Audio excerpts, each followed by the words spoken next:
Welcome to Strongest Style, a pro wrestling podcast. I'm your host, the living legend, Logan Hurston, and I'm of course joined by my co-host, the gimmick killer, Cooper Prater. Still mad that these two did not acknowledge that the meltdown was the greatest finisher in that entire bracket, but it's fine. I'm over it, technically. I guess I have to be. So let's roll with the show. And he is a giant residing from right by Sanford Hall, standing as tall as the side of the building, Mr. Jack Dudley. Oh, God, I do not. No, you're right. But right now, I'd much rather be. Jesus, I thought you were talking. When you said Sanford Hall, I thought you were talking about the Fed. I thought you were talking about Sanford, Connecticut. And I was like, oh, Jesus, what did I do to deserve that? No, you're right. I live right by campus. I wish right now that I resided in the United Empire because we won. No. Later, but New Moids, we won. God, I can't. You can reclaim that. You can. I want to state for the record too, Mr. Dudley has been a day one Pneumoid. I'll never forget when he invited me to the Super J-Cast Discord, and what was it was like something, a new man for a new era or something like that. It was the new man for when he got picked over because Cobb left. It was last year around this very time, yeah. And my name was the new man for a new era with a picture of Callum at the presser. And he is not really. He looks like the exact same. I was going to say grown so much, but he's still got the same fits. He put on mass. That's true. That's true. He has gotten a little bit bigger. He's definitely beefed Similar up some. To his doppelganger, Alex Houston. Houston, yeah.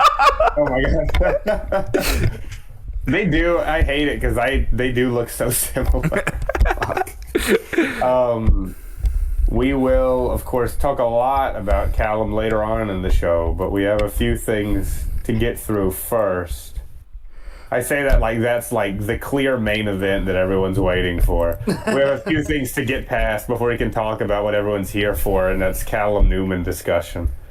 It is funny, like a true great podcaster, I've done none of my New Japan research, and so I'm actively watching the matches while we do the podcast, and I forgot about this angle that Shota played catch with Yujiro, and he just grabbed a baseball mitten and put it on his chest at the end of this match. He is such a chud.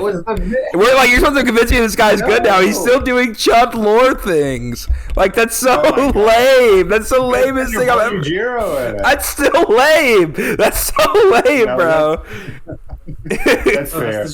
Dude, that's the Shield baseball. That's the Shield baseball. He looks so happy with his little baseball mitt. I was like, why is he? I thought it was like an ice pack, but I'm like, what's he grabbing? And they're trying to convince me that he's good now. Maybe this. His matches are genuinely good. If his gear is genuinely good, I think he's got. Well, I mean, again, it's something we should say for the Nuge portion of the show because I do have a lot of thoughts. And I will be roping you all into also giving your thoughts on every little thing. So. All right, we'll get to that. But first, as always, we have to start out with some news.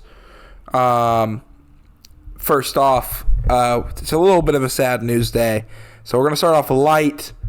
Grado has revealed that he was never paid by TNA. TNA owes him $4,000 USD. Or $4,500 actually. There was a story that dropped today that said that TNA apparently on their last paycheck to Grado, which was sent 2 years late, as any good wrestling promotion would do, just drew a fake check on a piece of paper, and Grado, thinking it's just an American thing, thought it was real. I wonder if TNA ever actually paid him back. Do you think they did? Probably. Not a chance in hell. Oh, okay. No, absolutely not, brother. This was so. If memory serves me correctly, Grado was working for TNA around like the Pop TV era. Yes. And I believe stopped regularly working for them around the like Global Force acquisition and like around that time.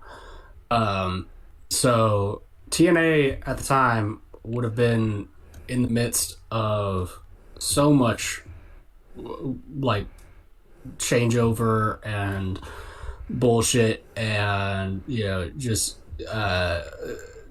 they were never an efficient company at the best of times. Do you think that they suddenly tightened up and decided to pay one Scottish indie wrestler when they were securing contractual obligations for Alberto El Patron? Oh. What do you... Yeah, especially that they knew he had to go through another form of government to get his cash. They're like, yeah, we'll probably just take the chances on the lawsuit. He's not going to get that money. Right. Yeah. Oh my god, you might well be right. But I mean, it's pro wrestling. That's all I have to say. It is. What are you going to do? Yeah, pro wrestling in general, and TNA specifically, and also like. I would say maybe there is a possibility that under their current not ownership, but let's be real with ourselves, the relationship with WWE is essentially that they get to call the shots for TNA, and that TNA follows.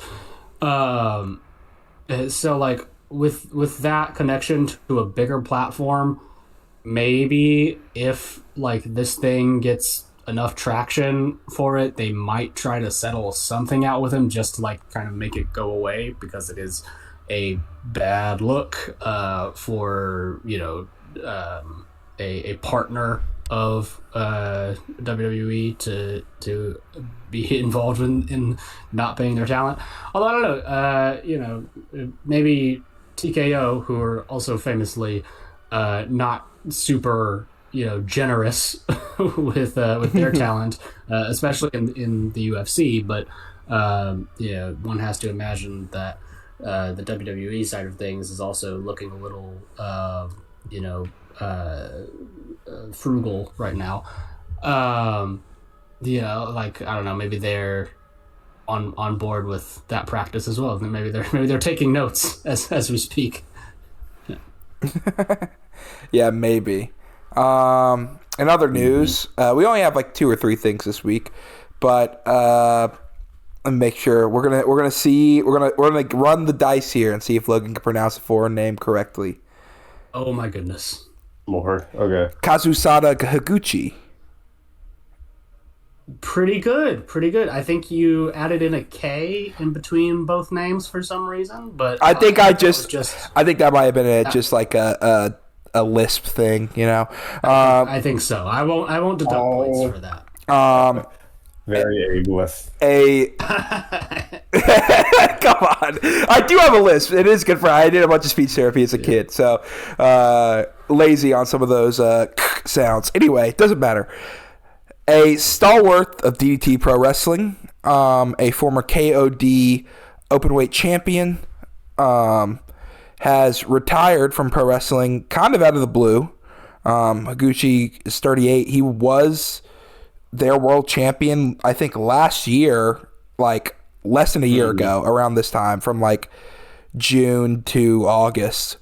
He beat, I think, Brooks for it or something like that, if I remember correctly. Maybe I might be wrong with that. I know he had a title match with Brooks during that reign. But basically, DDT announced it today that the doctors found, during a routine health checkup, a subluxation of his first and second cervical vertebrae, and basically said if you continue, it's going to be dangerous for your health. And so he decided to retire. And there's not going to be a retirement match or anything like that. He's basically going to have like a little retirement ceremony on the 5th show. The way they're saying, like, the fact that they're having a retirement ceremony and like basically saying, I don't even know if he'll be sticking around to train. I mean, I could see him doing that, but at the same time, it's like he may not be able to move much. He may just be like a full-on just coach, Yeah. I had no idea that he was this hurt. Like, I mean, I don't follow DDT all that well. Well, but I don't even think he may have even been that hurt. I just think it may have been just like a physical or just some health thing that was unrelated to that. Okay. Yeah, like a checkup that he didn't know about, and the doctor checked his thing and was like, "Whoa, bro! Like, what are you doing to your spine?" I mean, I know that he was out for a very long time, fairly recently before this last kind of big comeback of his around like 2023. But he was out for a while, like, I want to say through 2022 entirely, and I don't remember exactly what that injury was, if it was neck related or something else. But he was kind of coming off the back of a long period on the shelf as well. Yeah. It's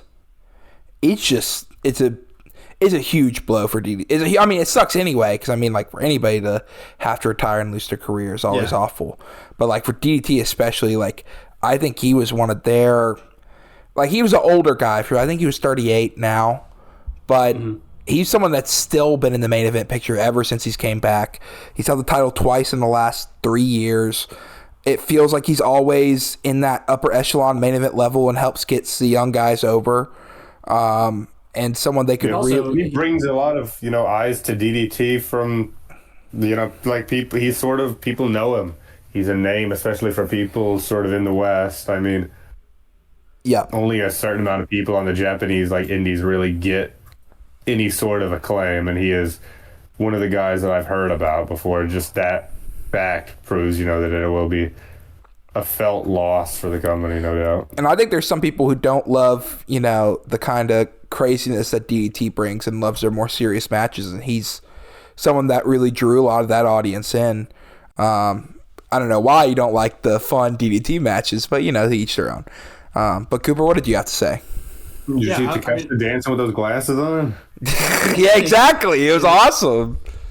Yeah, dude. It really is the peak of what professional wrestling can be. But Higuchi, specifically, I mean, it is such a big loss for all of those reasons, and also for the fact that he's just like the coolest dude ever. Like, if you've seen any bit of him, either in his matches or just outside of the ring too, he just seems like such a absolute baller. I've always loved his stuff. I caught on to sort of the tail end of that first really great KOD reign of his, and it kind of almost got me into DDT, but I fell off pretty much right after his first big injury scare, and it took the little freak monster man Shinya Aoki to pull me back in a little bit, and even now I'm still kind of touch and go on the promotion. But yeah, Higuchi brings such a kind of intensity that you really only see in kind of like that big main event spot in that promotion, and he's perfect at it, and very much a kind of wrestler reminiscent of sort of a young Yoshihiro Takayama is kind of like the image in my head that I would compare him to, similar to like a Riki Choshu back in like the 80s, just very smash mouth, very kind of take no prisoners attitude, and that is something that I really resonate with in wrestling, and that I wish more wrestling promotions across the world, but in particular in Japan, kind of went back to. But he meshed so well though with the sillier guys. It's a skill that to do one of those things really well is impressive. To do both really well, it takes so much skill. It is the same reason why I think Takeshita is such a well-rounded guy, is because he had experience in both, and doing for lack of a better term, comedy wrestling.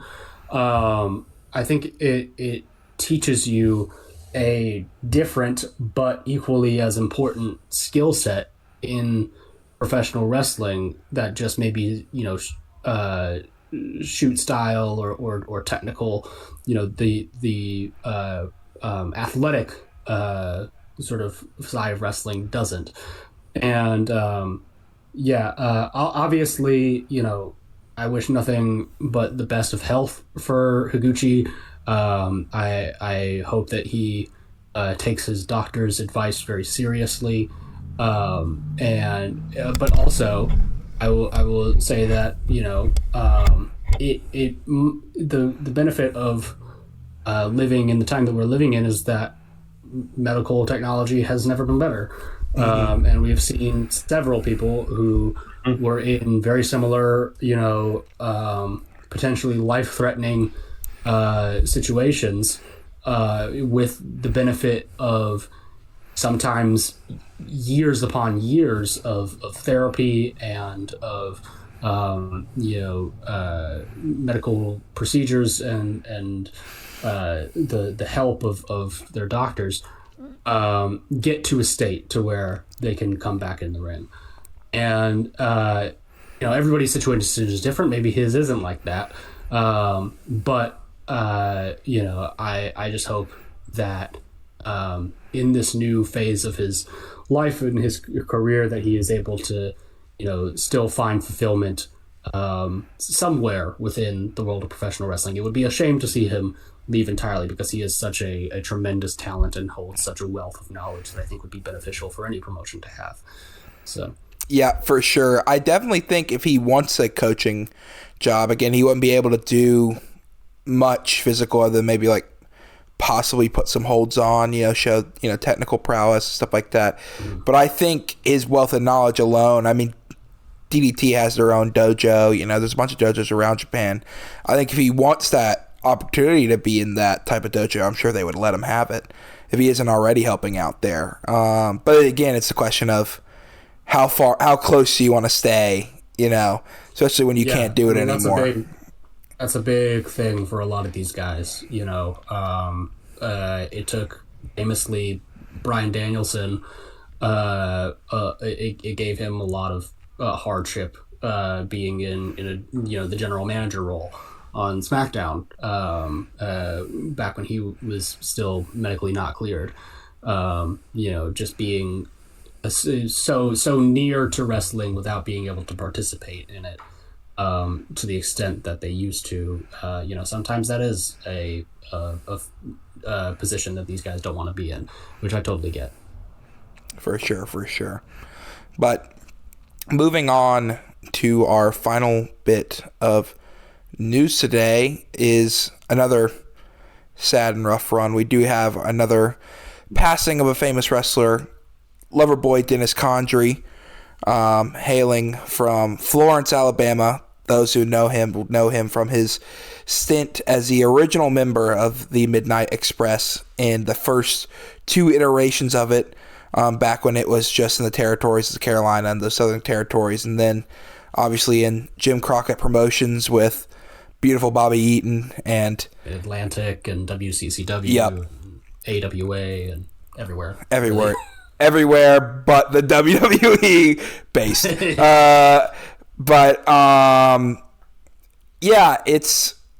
It's sad. It's a very, anytime a wrestler passes, we talked about this, is very sad.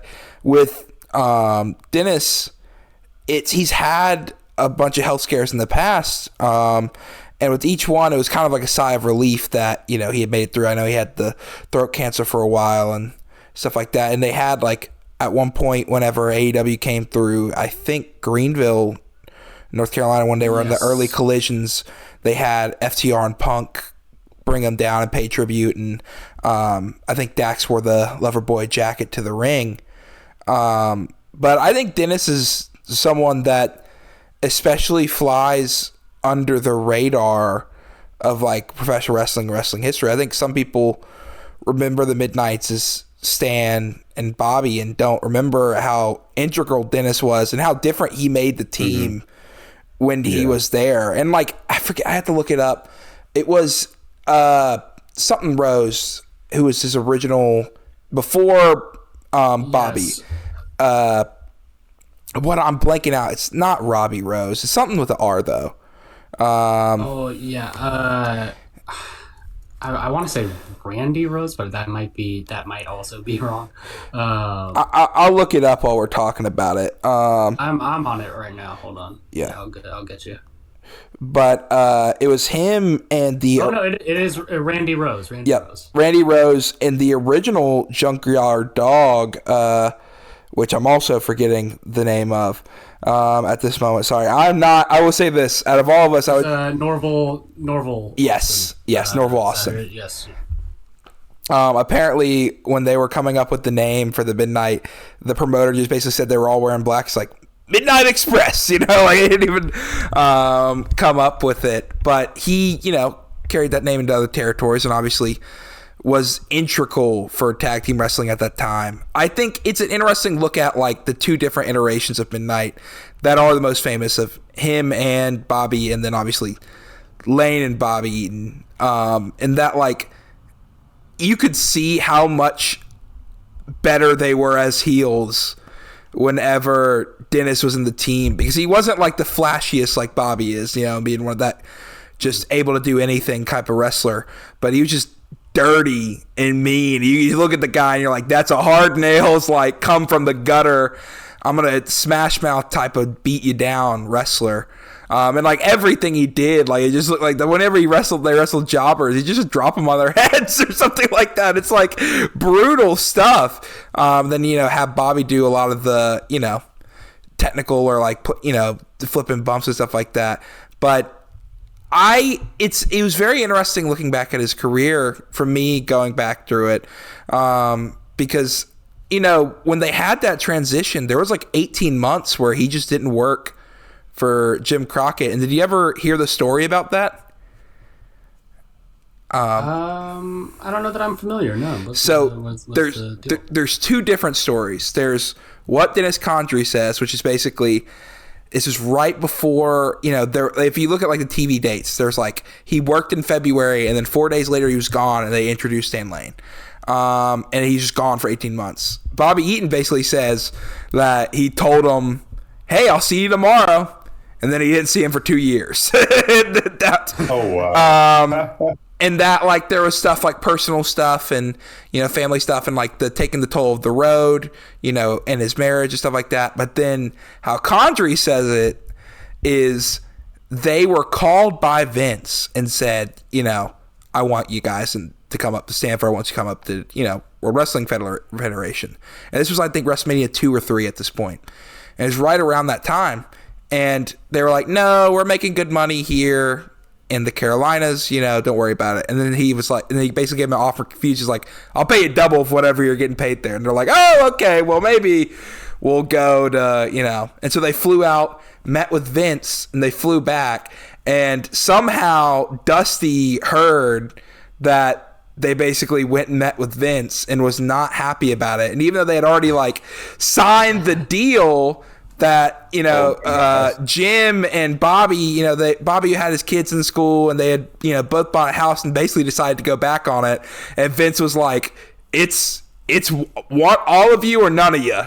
And so he basically just got kind of screwed out on both ends from Jim Crockett and Vince, and that's kind of how we ended up with Stan Lane and Midnight, because he was still going to go to the Vince deal, and then Vince was like, no.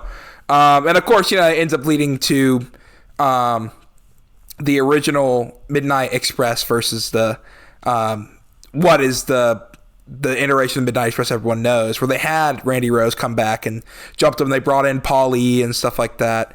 But it is an immense loss. I think he was a true, like, we talk about ring generals at the ring and really able to call matches and garner the respect and make everyone look good. He was one of those figures, and like a throwback wrestler you just really don't see much of nowadays. I'll let you guys talk about it a little bit. I've been rambling for a while now, but no, you're good. I mean, I don't have really any more to say than you did.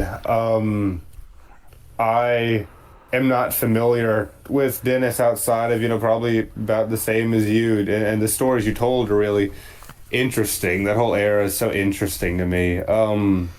Obviously, I know more Bobby and Stan Midnight Express than I do Bobby and Dennis Midnight Express.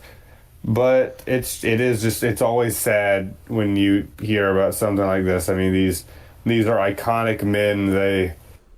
And really they gave their lives and quality of work for the sort of pseudo sport that we love so much. And even when it's somebody that I'm not so familiar with, I do care to take a second and just think a little bit about what we're watching people do for entertainment. It's meaningful to me. So yeah, I'm sure that the man will be very missed. And I might have to go back and check some of it out. Check out more Condrey than I have before. Yeah, I mean, I don't necessarily blame you, Jack, for, I think you're in a very similar position to a lot of even, very hardcore wrestling fans. Just the name Dennis Condrey has, I think, obviously, unrightfully been kind of written off as, just sort of the almost man, right? The what could have been, or the progenitor to what would be later the bigger, more known iteration of the Midnight. And yeah, I mean, the thing about that era of territory guys, and really both him and Eaton are such great examples of this. They come from a time when for many of the people involved in wrestling, it truly was just their job. Yeah. It was not necessarily their entire life, and they didn't necessarily eat and breathe this stuff, but they had a professionalism in their approach to it that gave it such a air of legitimacy, which was really what the goal was for any territory federation at that time, was and especially in the Deep South, where the Midnight worked and where Dennis worked for most of his career. The goal was very much these are legitimate athletes, these are hard men who are at like the top of their game, and they're coming into your town to give you a athletic show, the likes of which you've never seen. And Logan, what you were saying about how effortless they work as heels in that era. I mean, you talk about early Midnight, the tar and feathering of Magnum TA. Yeah, is something that I think you could only do with a man who looks like Dennis Condrey. Sure, I guess maybe Stan could try it out, but he seems a little too refined for an activity like that. But Dennis, on the other hand, he will absolutely get down in the muck with you. I mean, like, just I think the word that just comes to mind is it's a real, like, consummate professional. And you see, I'm so happy that as much as I like to rag on these guys a little bit, modern wrestlers like FTR, and the respect that they have shown to several great tag teams of the past, but particularly the Midnight, and particularly to Dennis Condrey, I think is phenomenal and speaks incredibly highly of their character. And because these names need to be known to newer generations of fans, not only I think just from a pure historical analytical kind of point of view, but in the ways that it influences what you're seeing today. I just think that he is yet another one of a breed of wrestler that I think is going to be very hard to find once they're all gone again. Yeah, that's true, man. That's really true. Yeah. And go ahead. Yeah, all I was going to say is, it is interesting, like, how much of his work, too, he had a 30-year career, and, like, how much of it is just, like, I think, again, when you talk about wrestlers, like, lost to time, or wrestlers who aren't talked about a lot, one, obviously, because of that, Stan and Bobby are the more known of the Midnights, but also, like, I think on top of that, there's so much of like the 70s and the 80s we just don't have, because if they weren't in a huge territory, they would just tape over, whatever tape they just reuse it. And like, he was in the tag team in the 70s that were really good, the Bicentennial Kings with Phil Hickerson. And he talked about it a lot in like his interviews and stuff like that, and having like a guy who's like 300 pounds but quick on his feet like a cat and stuff, and like the way if you ever listen to all the old wrestlers have some type of high spot shoot interview or stuff like that, but like everything I've seen from like the outpouring of like how great of a wrestling mind and how kind he was outside of like, it is, again, like you were saying, like to these guys this is just a job, it's a job they're very good at, and there's all the theatrical stuff to it, but like at the end of the day, like they went home and they were, like this guy's very soft-spoken, kind guy. Apparently, I think one of the fan stories I saw was that it was a girl who was a Rock and Roll Express fan, and she told him she was a card-carrying member of the Rock and Roll Express, and he laughed at that, and they became like really good friends afterwards, and he'd always go up to her, and like he wasn't like, he could have just healed it up, but that wasn't his motive. And it's sad to see someone like that, especially a wealth of knowledge, that is underlooked. Go, like, I wish, I don't know, I don't clamor for more wrestling podcasts, especially because it's all going to give Conrad Thompson more jobs, because he's the guy that gets on, if they want to come on Strongest Style and have a segment where they get, we'll give you that. But like, I do wish these, like, especially these guys who aren't as known, like, I'd love to hear, like, a couple hours, every once in a while, them just talking about it. I find it so interesting, but I'll let you continue with what you were saying. Well, I was just gonna add on. You raised a really good point about how much of that footage just we don't have, and that is certainly one kind of concerning aspect of things. And the other is that there is so much footage that we do have that is still kept under lock and key. True. Yeah. True. Yeah. For as much territory footage as the WWE owns, and has made such a big point about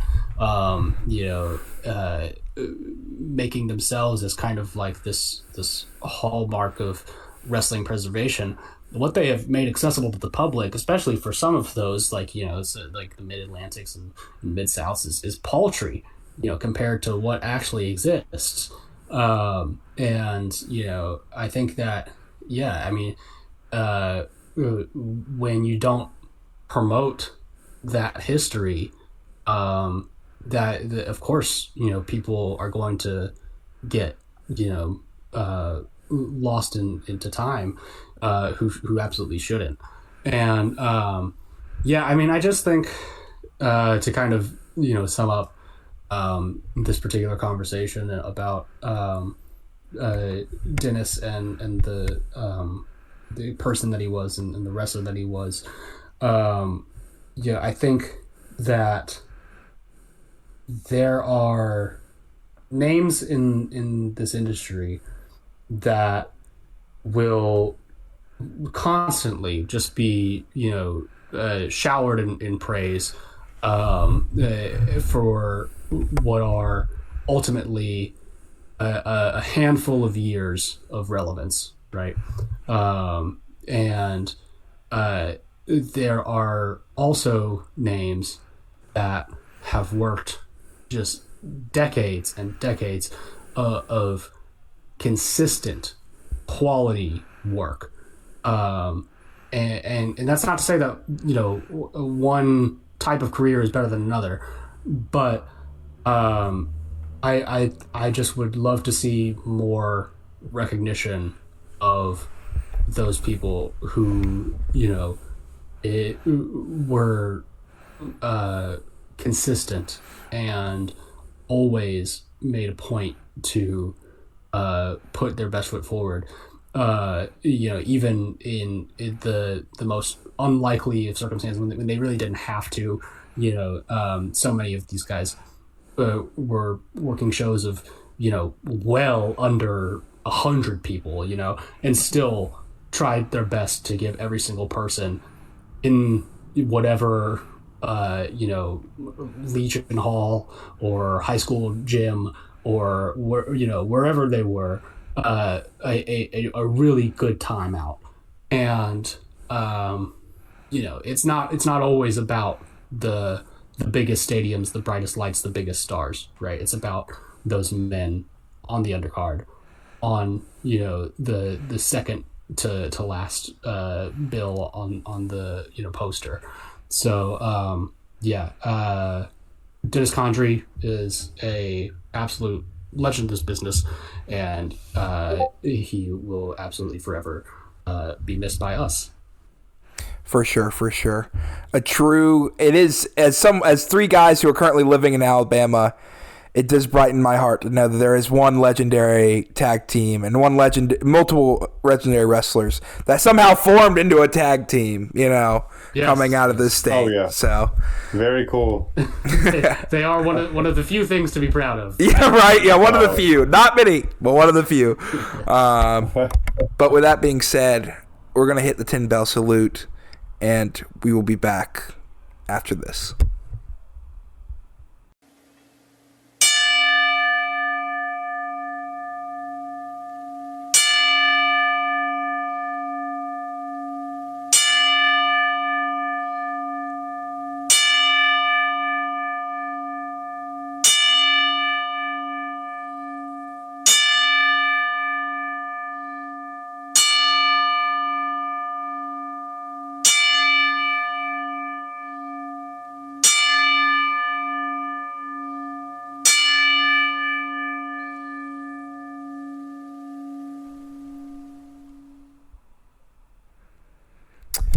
Okay, welcome back to Strongest Style. And I don't think we've said it, but condolences to everyone in the Condrey family. Somehow we forgot to say that. My apologies. But welcome back. It's all we mention it every time. It's always weird, but the show must go on. And we didn't get to talk about it last time, so it's finally time to talk about AEW Revolution 2026, residing from the Staples Center in Los Angeles, California. We're not calling it by its current name. I think that is not. Nope. With that. If they do, I don't care. That is the Staples Center, brother. That is the Staples Center. Beautiful, beautiful Los Angeles, California, home of the Lakers. AEW Revolution 2026. Did you see the Costco guys were plugging it the night before at the Lakers game and gave away like free tickets or something like that? Brother, they're always plugging. They also trained at the New Japan Academy dojo before their match. Yeah. That is true. They stepped into the blue. Who else? There was somebody else who trained that day too. That was like it was Gabe. I was like, did Gabe help train the Costco guys for their match? Gabe and the Rizzler He was tweeting about. He was like, he posted a picture of him doing a middle finger at the LA Dojo sign. He said like had to stop by and take a shit in the ring or something. I'm gonna call it right now, brothers. Your 2039 Young Lion Cup winner will be the Rizzler. Wrong one, bro. It's gonna be Big Justice. No, Big Justice will take it from 2036. He's a little older. He's a little older. That is true. He's already working, brother. He's the one who probably, honest to God, he got in the ring. The best fucking spirit. Yeah. But yeah, from the Staples Center, my friend was at the Lakers game the day before and did see the Costco guys, and I was like, "They're plugging Revolution! They're plugging Revolution!" I was like, "You should go to that." But do we want to talk about the pre-show match other than Big Justice hitting the spear? Wayne Brady was there. That is true. He was with the Costco guys. On the 0 hours. The Costco guys fought. It was Boom or Doom, QT Marshall, and Big Boom H. No. Boom and Doom Connection. Yeah, it's true. Yes. QT Marshall that is a good name. And Big Boom AJ versus the Infantry with Shane Taylor and Trish Adora at ringside, and Carly Bravo's other girlfriend, who I don't remember her name. Yeah. I have never seen this woman before. Yeah, me neither. I have, it wasn't until she was making googly eyes at the Rizzler that I'm like, who is this woman? I know. What happens on these 0 hours? The Costco guys. So basically, the Costco guys. He was making googly eyes at the Rizzler. Every 2 weeks before pay-per-view, Big Blue Age is like, but what if I wrestled on the pre-show? Tony's like, yeah, of course. Why not? Plug our show away. And they plug for a month, and then they'll build up a match on social media, and they'll wrestle some talent. It does not matter who. And pre-taped the Collision before. Yeah. And this time it was the Infantry. It was the Boomer Doom Connection because, the last time... And I don't know if it's last time or 2 pay-per-views before they wrestled QT the last time they showed up. But anyway... QT was the first, if I remember correctly. Yes. But then they ended up, I think, on Ring of Honor, becoming friends now. Yes, they've patched up. They've buried the hatchet. They buried the hatchet. And so... Funny. The main spot from this match that I saw, I did not watch the match. I don't know if you did, Cooper. Brother, I watched this entire. You go ahead, then. You go ahead, man. I'm not watching 0 Hour. I was like, there is not enough time in the day because I thought we were talking about Revolution in the last podcast, and then once I watched all the main card, I'm like, I'm not going back and watching 0 Hour to talk about because I'm like, the main match that was for something bled into 0 Hour, and the other one, other than this one, the Lena Cross and Willow match was just spoiled to me on the show. So I was like, oh well. Yeah, that is kind of the beauty of it to a degree is when they bleed into the main one. But yeah, the start of this thing very early on, Shane Taylor sees that Wayne Brady is sitting at front row ringside, and he starts going up to him, starts jaw-jacking with him a little bit. Wayne Brady slaps Shane Taylor across the face. Oh my god! At which point, Shane, I think, then tries to swing at Brady, and so really the rest of the match kicks off. It's a lot of Carly Bravo kind of jaw-jacking with the Big Justice and the Rizzler on the outside, and yeah, also the other person who is not Trish Adora doing her weird thing with the Rizzler. By the way, that person's name is Christian XO. I've just found out. Okay. Okay. So, she hit a big boot onto QT Marshall on the floor, and so that is when the Rizzler came out. But yeah, AJ and QT take control for the big finishing sequence. Apparently, they have a move called the double cookie cutter. So take for that what you will. And then their finisher is called the Boomsday Device. Okay, good. The Doomsday Device from the top rope, and they finished off the infantry. I hope that Sean Dean got paid tremendously. You missed a spot, brother. You missed whenever the Rizzler approached Shane Taylor, and then Shane Taylor made the kid take a bump. He shoved the child, the 9-year-old, to the ground. He face washed him. That's right.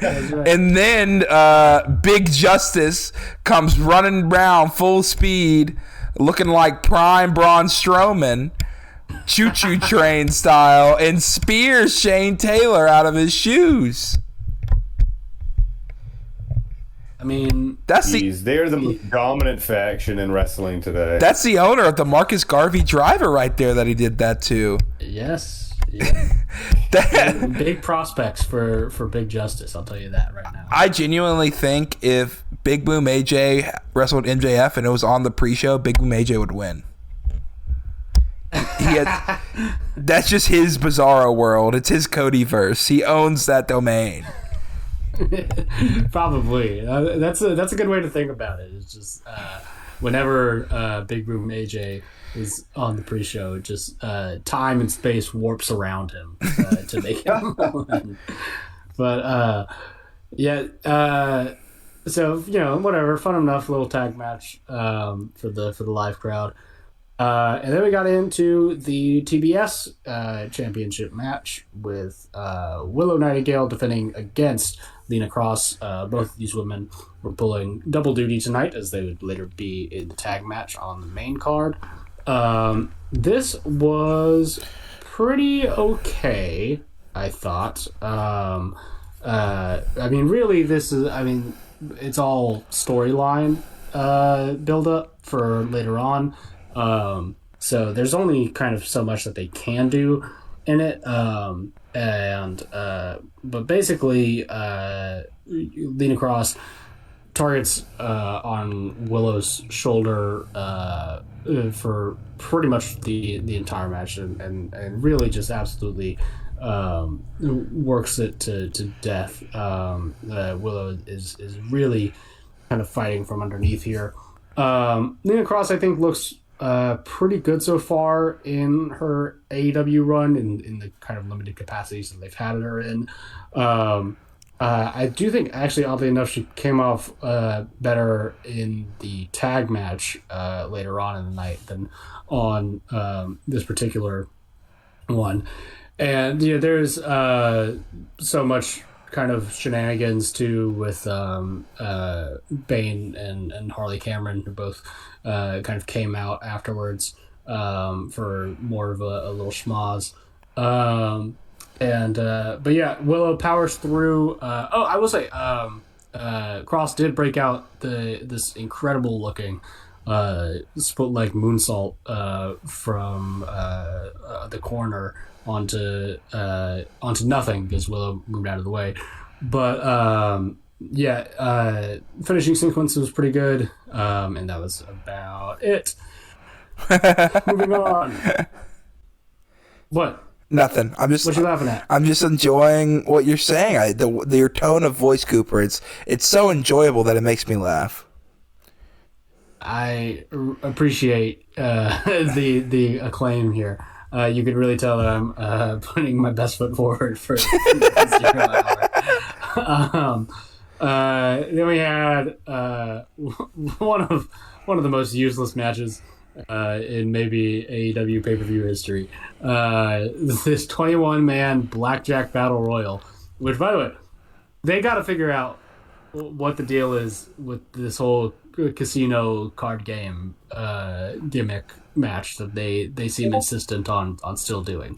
So at first, if you'll remember, way back in the day, they had a casino battle royal where people like came out in suites. Like, so there was like the hearts group of people, then there was the like diamonds group of people, etc., etc. Then this became a ladder match too for some reason with the chip, and then the infamous chip, and then I thought settled on the best version of this, which was the casino gauntlet match. But I guess they are only doing that for maybe All In now, and they still feel like they need another like casino gimmick match at the other pay-per-views. I don't know what the point of this is. I mean, I guess they just get a whole bunch of people on the show technically. So, but this was for the national championship held by Ricochet, of course, coming in. So yeah, he's in there with 20 other men.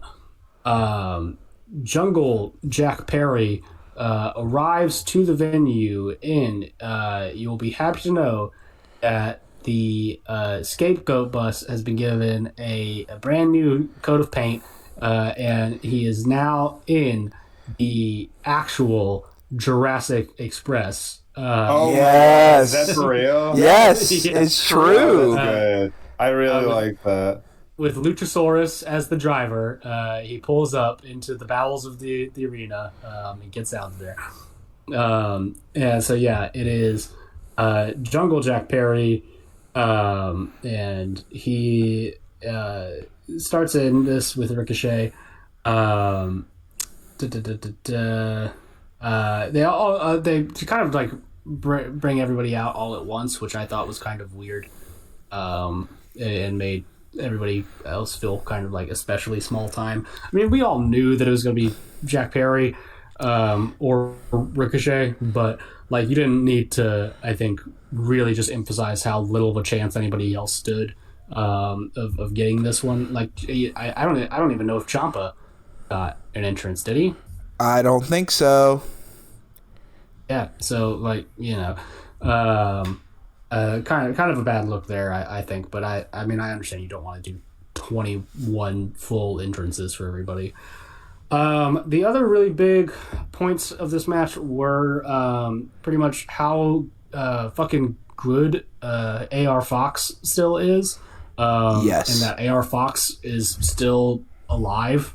And so, like, why is he nowhere to be seen?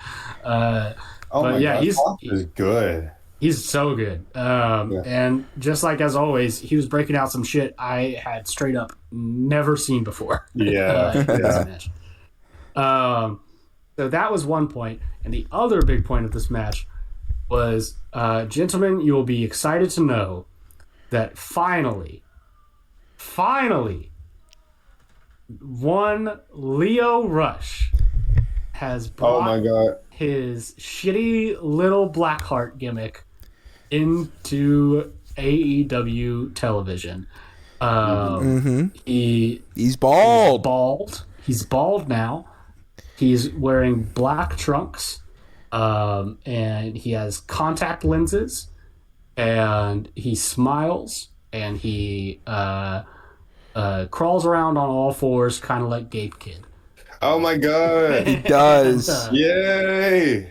And then he gallops whenever he leaps outside the ring, like he did on Collision, to build up momentum. Yeah. The way that he's thinking is mad dork. The best way I can describe Lio Rush's gimmick is he looks like he really unironically enjoys when he's driving his car listening to Crack Addict by Limp Bizkit. Oh my god, nearly the winner of last year's March Madness. I'll kill you dead. Do not bring that up. The main question I think we overlapped here is, so that's the exact same van as the Scapegoat bus, right? The Jurassic Express thing, you think? Or it's like a different...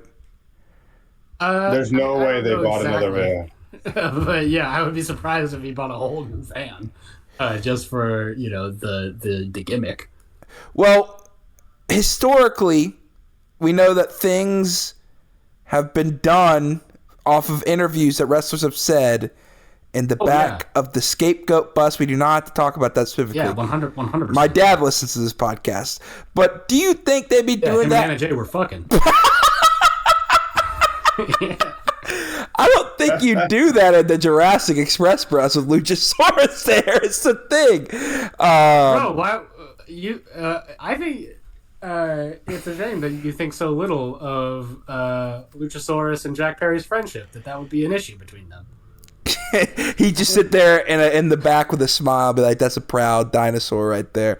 Anyway, he'd just be like, "That's my dude." Like, hell yeah. I want to state for the record, my dad did listen to the episode I wasn't on and said, "You guys clown me for not having a job." So, what? Yeah. I don't even remember that. That's probably true. One of you said I don't have a job, and they're like, "No, he has a job. He has a job." Oh, that was me who said that. Yeah, yeah, you said it. You don't even remember it. I don't. I say a lot of things I don't remember. Sorry, Logan. It's okay. It's okay. It was just very funny to hear that. Job. Wow.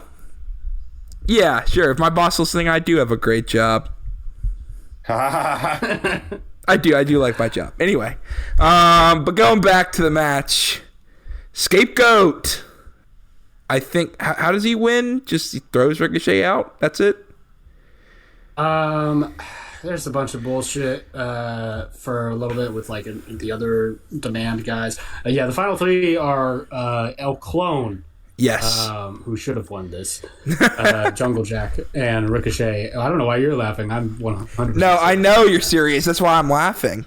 Because it's like there's no way they would have ever given it to Clone because Tony doesn't know what he's doing. This is not a real professional wrestling company.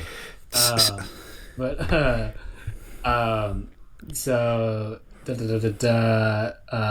Perry goes up top and Ricochet gets him down from there like on his shoulders, and then Jack poison Rondas him from off the apron. And then that is how he becomes the new AEW national champion. I know that we were all very, very hung up on the national title lineage as it would be determined tonight. And then he gets to celebrate with his mom and his sister.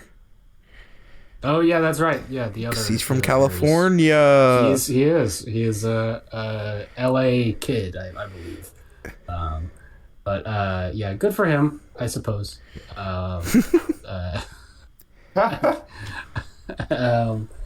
Moving on. The Battle Royal broke through the 0 hour time and bled onto the main show. Yep. Which I do always like. Not again. Yes. Surprise, surprise. It did happen again. I like it though. I think it gives a sense of urgency, and it is a more I think effective incentive to buy the show, to see the end of the last match, than to just cut to Renee and RJ City, telling people to buy the show. But they move pretty. It is funny. Go ahead, Logan. Sorry. Ciampa got eliminated right at the end of 0 hours, so he didn't make the pay-per-view. Yes. The Psycho Killer is on a bit of a stall right now. But, not the end of the world, I suppose, for old Tommaso. Oh, yeah. Yeah. So he moved swiftly on to the first official match of Revolution proper. For the AEW World Tag Team Championships, it was FTR versus the Young Bucks again. Logan, what did you think about this match? You like FTR. I thought this was, is good. It's not a match of the year, and everyone's been rating it as the best match on the show. And for those people, I say, you're dumb. It's good. It's nothing we haven't never seen before. I did like the Young Bucks having their kids do their entrance and be like, I like it because or they said FTR sucks. I like when the kids say that. I thought I liked the blood. And that one young buck child was showing out a little bit. True. On that entrance. They were like really getting into it. They were doing some flips and stuff. Yeah. They're doing some flips. They like went up to the turnbuckles and started, yelling with the crowd. I was like, all right, I see a future in this business for you, younger buck. I really hope that kid was Malachi's kid who was just like, this is my only opportunity I'll ever have. Like, that's not my dad, brother. I got to show out. I thought it was paced pretty decently. I liked a lot of the limb work that they did for the Bucks. I think the Bucks did really well. And then, it felt like they were building towards them winning. And then, Shatter Machine, 1, 2, 3. I kind of out of nowhere, they got like 1 second of break. I forget if it was from Stoke distracting them or not. I don't think it was, because Stoke had already distracted them at the point and stopped them from doing the Meltzer driver. But yeah, it was a good match. I think it was a good way to start. I think the crowd was hot for it. Because crowd was really into it. The Young Bucks are from LA, and so that's their boys, and they're doing the they're from Rancho Cucamonga. Well, not from LA, but they're from California. I mean, we're in PWG country, and the Bucks very much toured a lot of the Californias, the California boys. But I mean, it was a really good match. I don't know. I wouldn't say it's match of the year.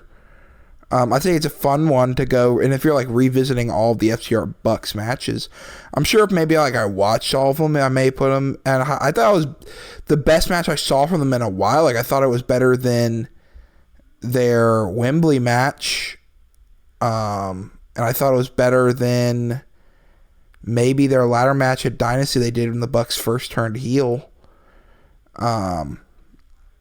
But it's whatever. What do you think, Cooper?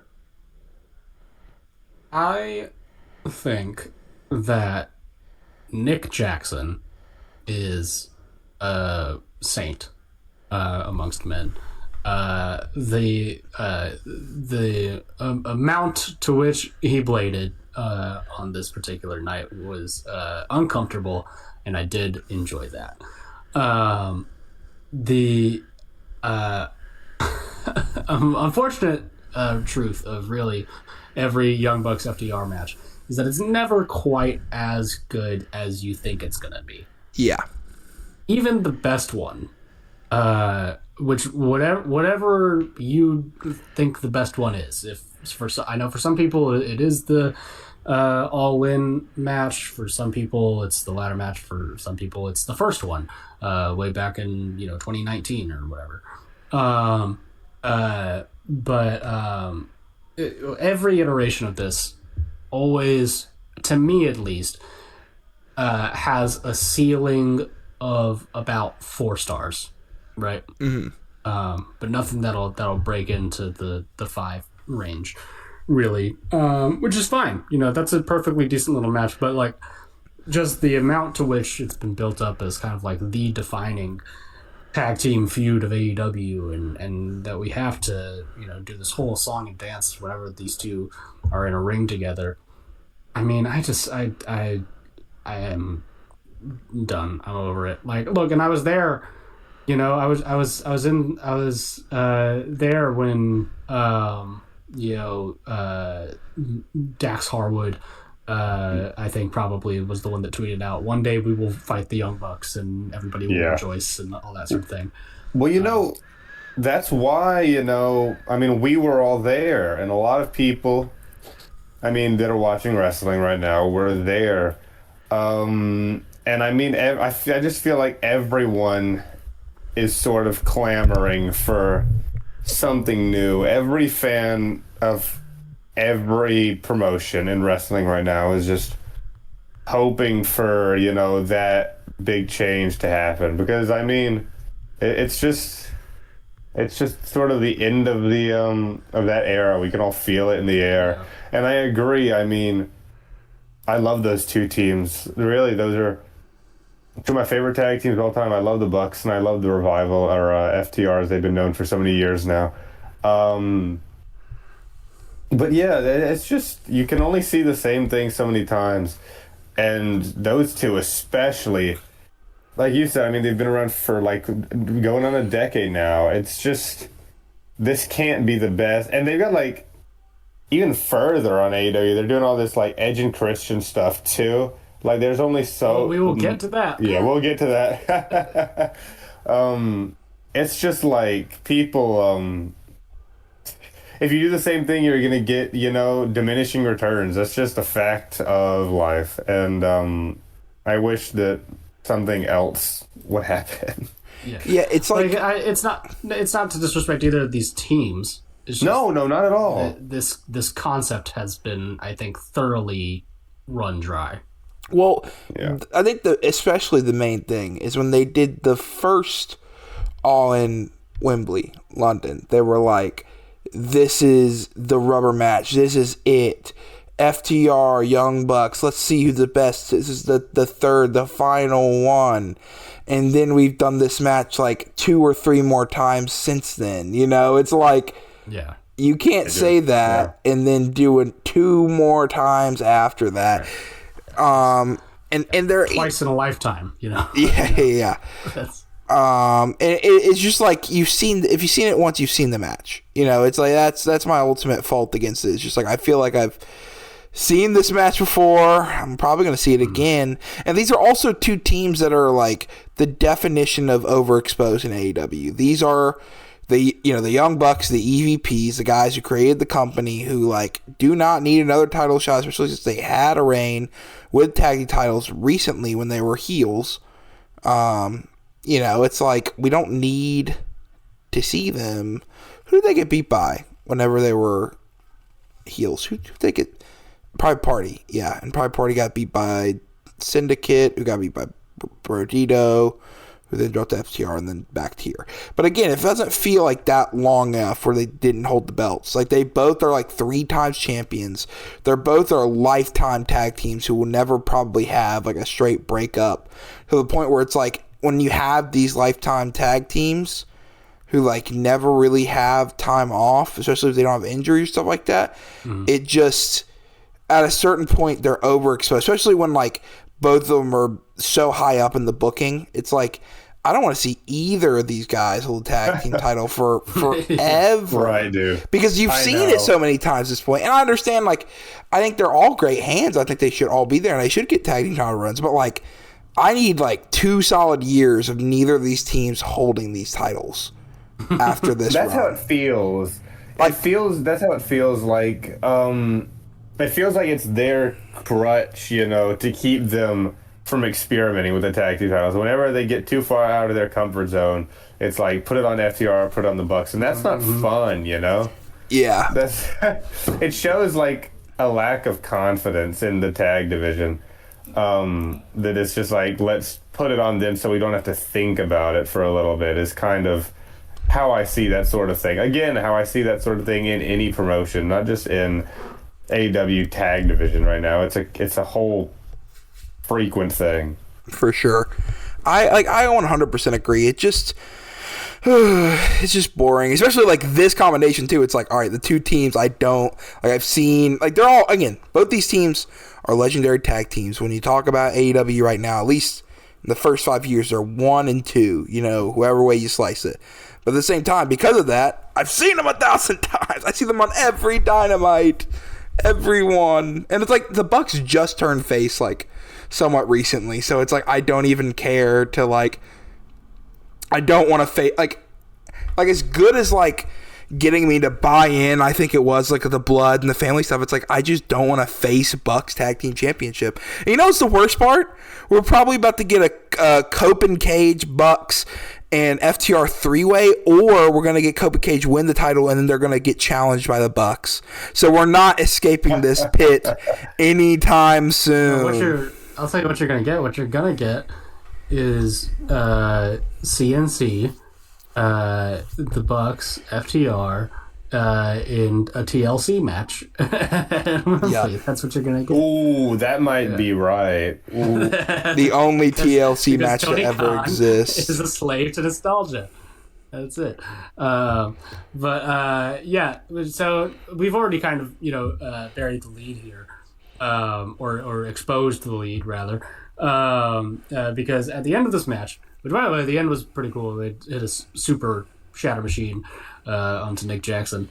So at the end of this, FTR and Stoke are in the ring. Lights go out, and then on the Tron, you see the word "Evenge." Yeah, Evenge. It was even, then it was Evenge, and then it was Revenge. Revenge with the R in a box. And then you think you know him. On a day, and it gets all the way till when it gets to the and then as soon as the fans start doing that, you hear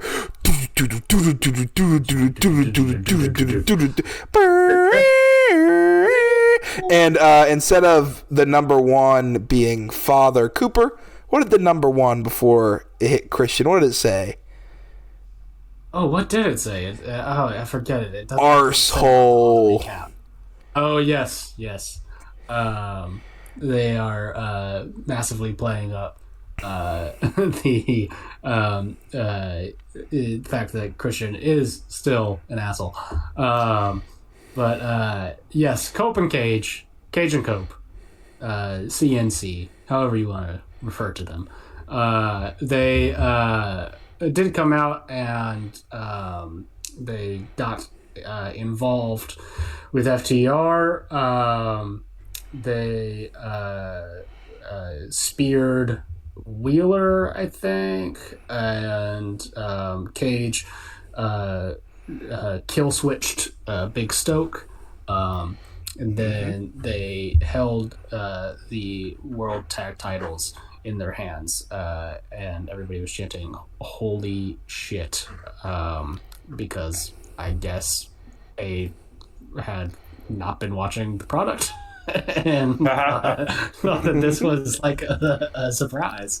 But no, look, I mean, sure, why not? Well, I think they're okay. To be fair, there is a I'm in the arena mode where it's like I'm just gonna I paid money. A man in the arena mode. A man in the arena mode where it's like I paid money for these tickets.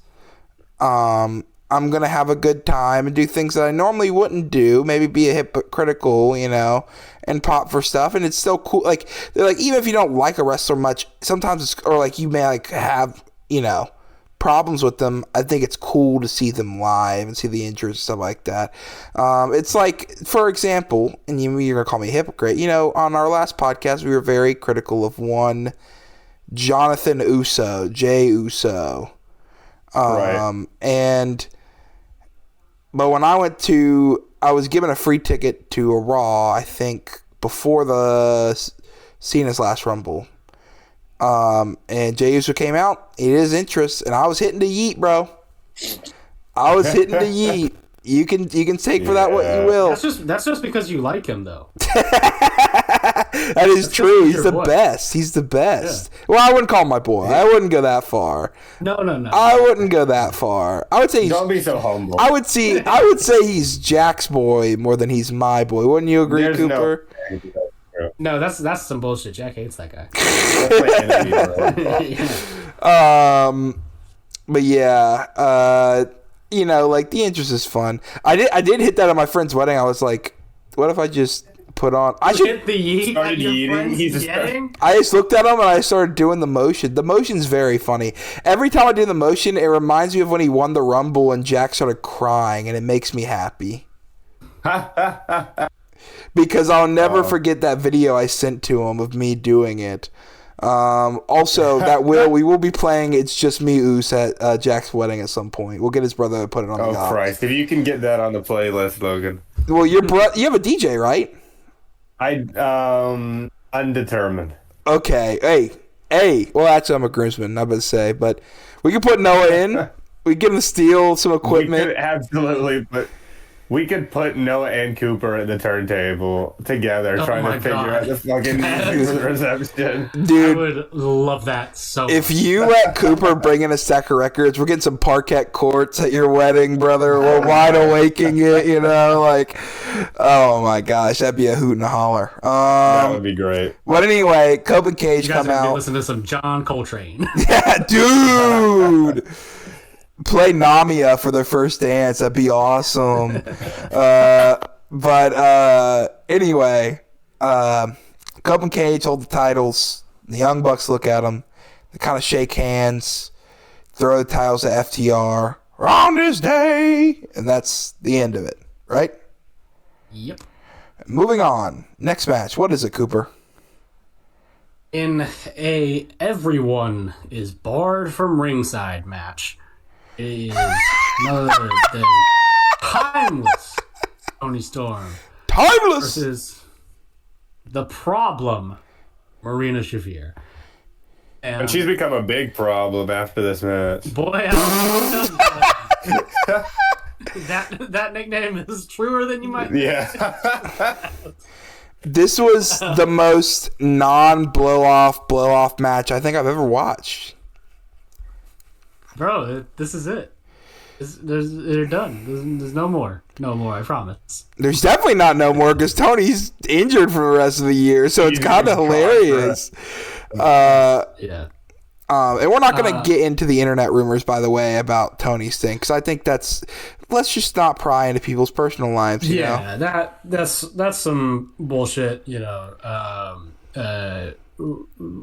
Whatever she feels comfortable announcing to the public is what we're going to take. So, and as of right now, all we know is just that she's going to be out for probably a very long time. So, best of luck, Tony Storm, with whatever it is that you're dealing with. Or maybe she just wants to take a little break for a little while. She deserves it.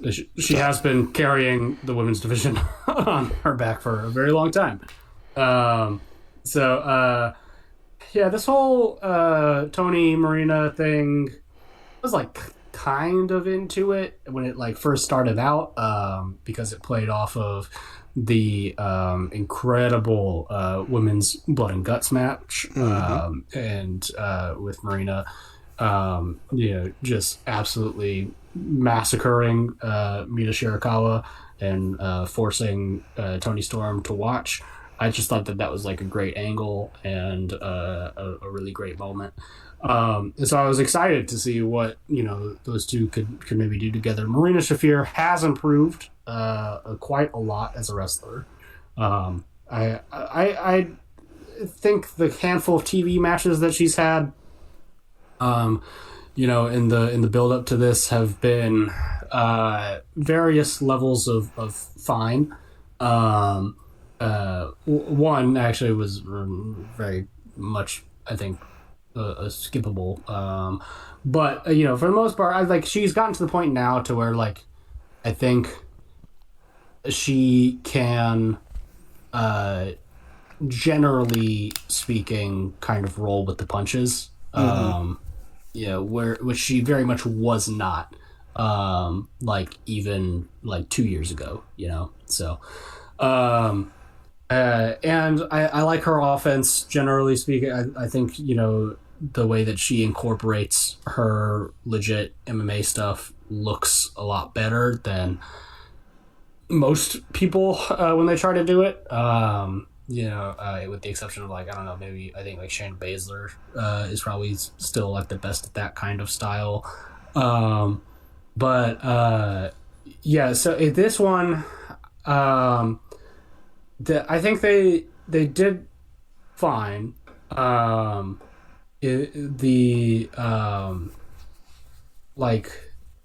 I guess kind of intensity in the performances carried a lot for it, which the actual intensity of the moves did not really.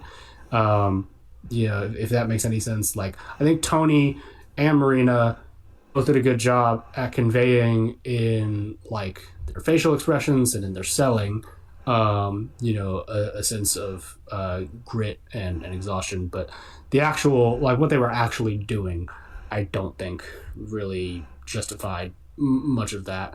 And I will say the moments of Tony really kind of nailing down. I think she at one point went for, because Marina wrestles barefoot, so I think she tried to go for her feet at one point, which I thought was funny. And then a part of the finish that really got everybody talking was, of course, Toni Storm at one point bit Marina on the chest, I think is a decent way of putting that. Yes. Yes. People, I think, went a little crazy with that particular image. And then she headbutts her and then rolls her up in the big package for the win. I was whatever on iffy in the match. I thought they were hitting hard, which I liked. I always love Tony's hip attack because it just looks brutal. The whiplash on it.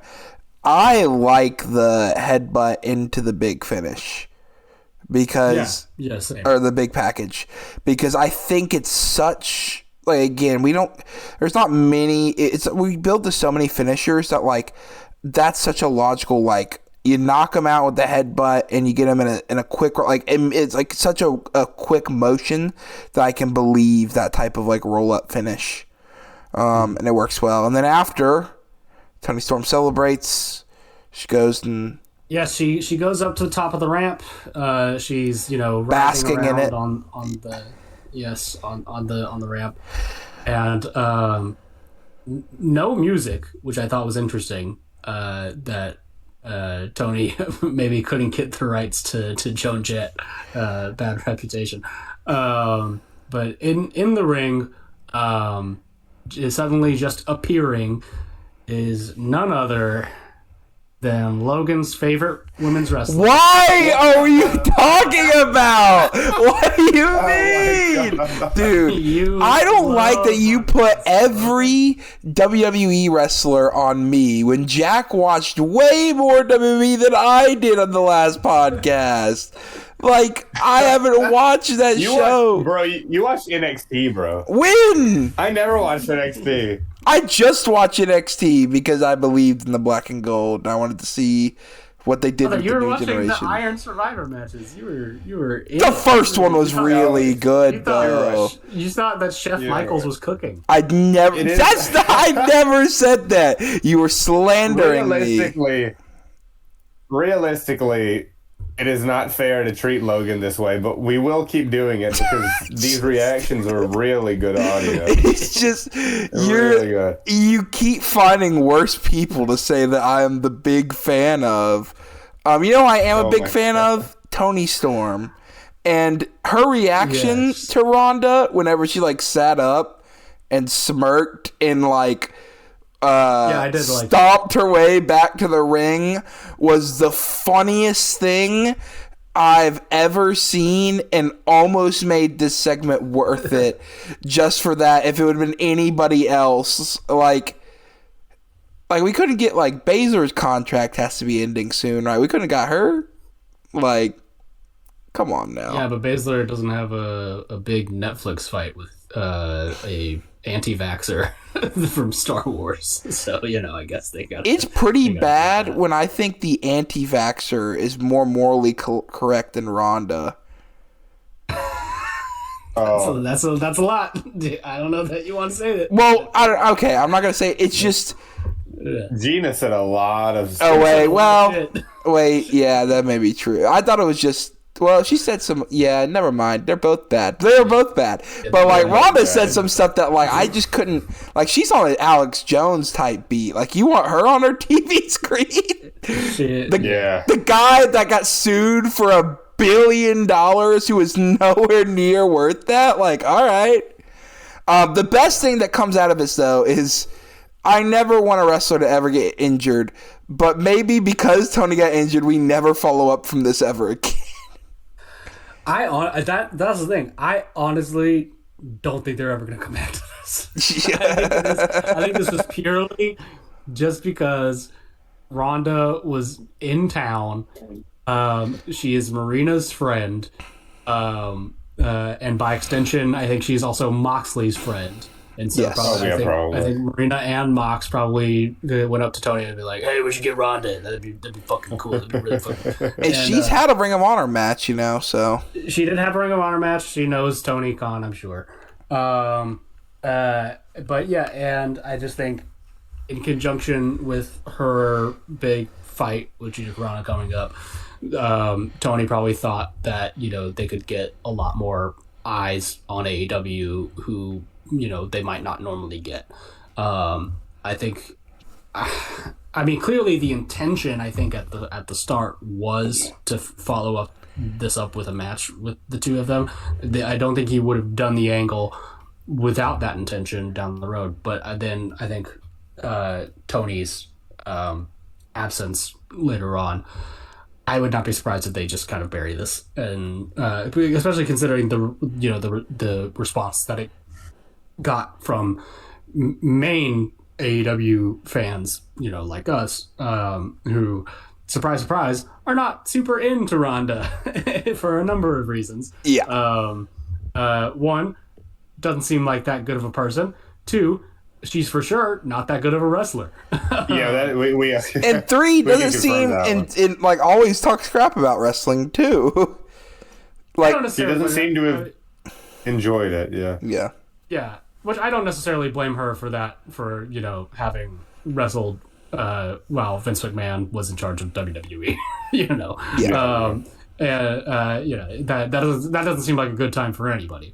But also, like, just genuinely, I just don't think that Ronda Rousey benefits anybody in professional wrestling in 2026. Like, I mean, clearly she is still a bigger name in, like, combat sports in 2026 than anybody thought that she would be with this Carano fight. Like, I have seen her name much more in the past, like, 2-3 months than I had in the whole 2 years prior to that. So, like, I'm sure she is still, like, a household name to some degree. But I think within the realm of professional wrestling, we don't need to do this again. Like, we saw it. We're good. I'm good. But yeah. So, hopefully this will be consigned to AEW history in much the same way, I guess, that, I don't know, like, broken Matt Hardy is or something, Or that one time they almost booked Brian Kendrick. Yeah, or Brian Kendrick almost getting a match.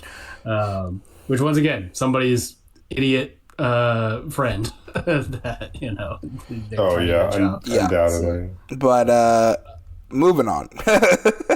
Yes, moving right along to said friend of an idiot, Jon Moxley. Okay. Taking on the big baby. I was very happy that they, like, ended this, and, like, as they were, it sucked because Ronda Rousey was there, but, like, Marina walking back with John's music playing, and then, like, them all dapping him up, and then them, like, meeting in the, I thought that was just, like, a great follow-through shot, yeah. It just sucks that, The Death Rider presentation remains unmatched. Yes. And, if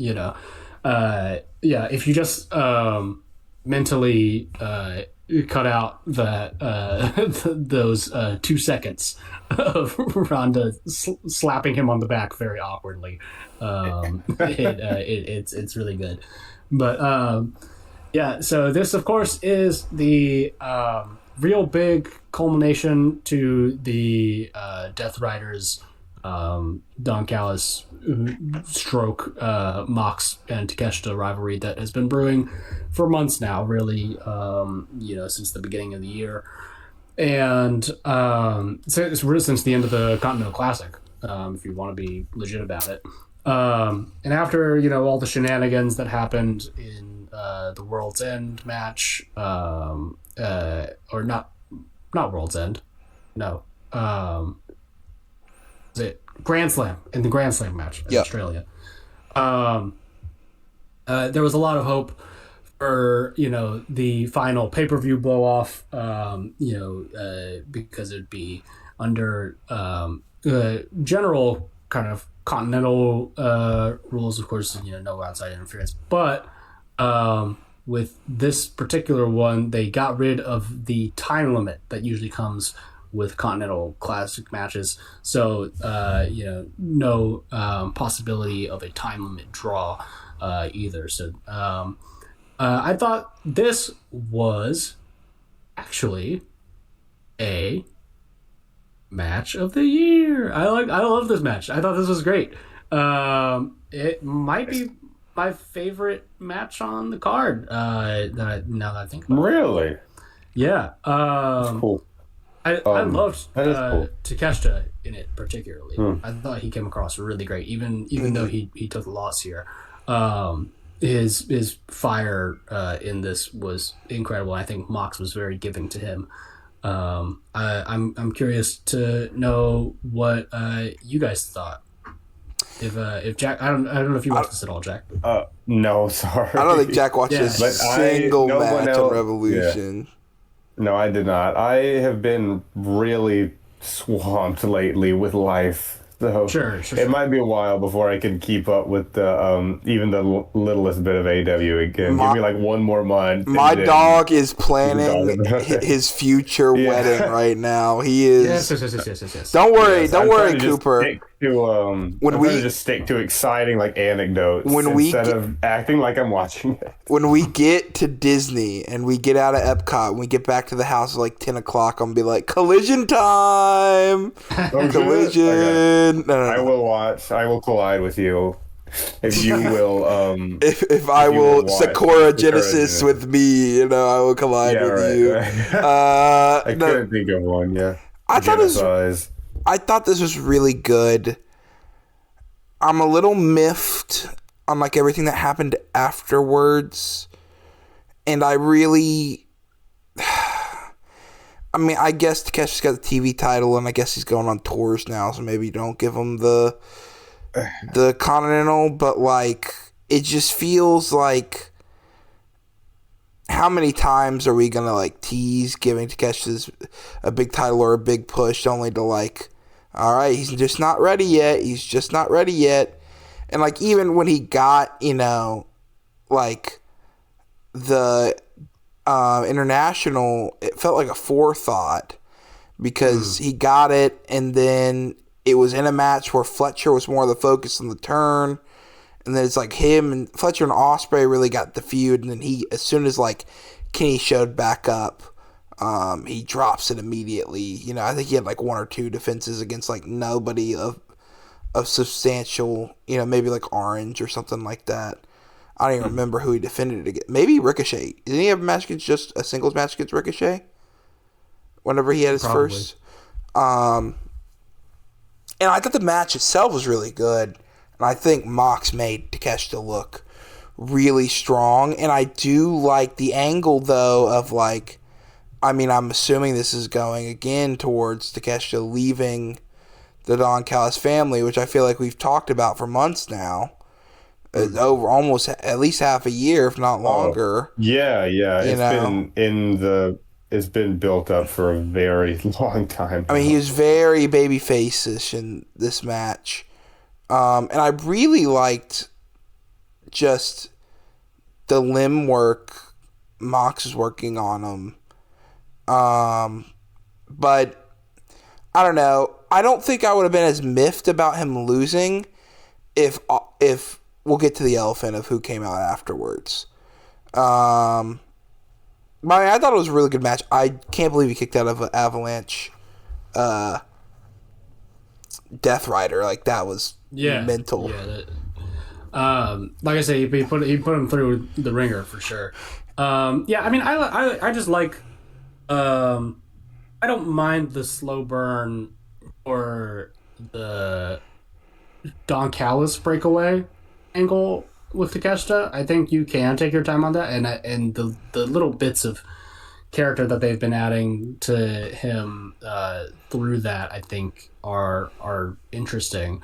Seeing particularly like him talking with I think Kyle.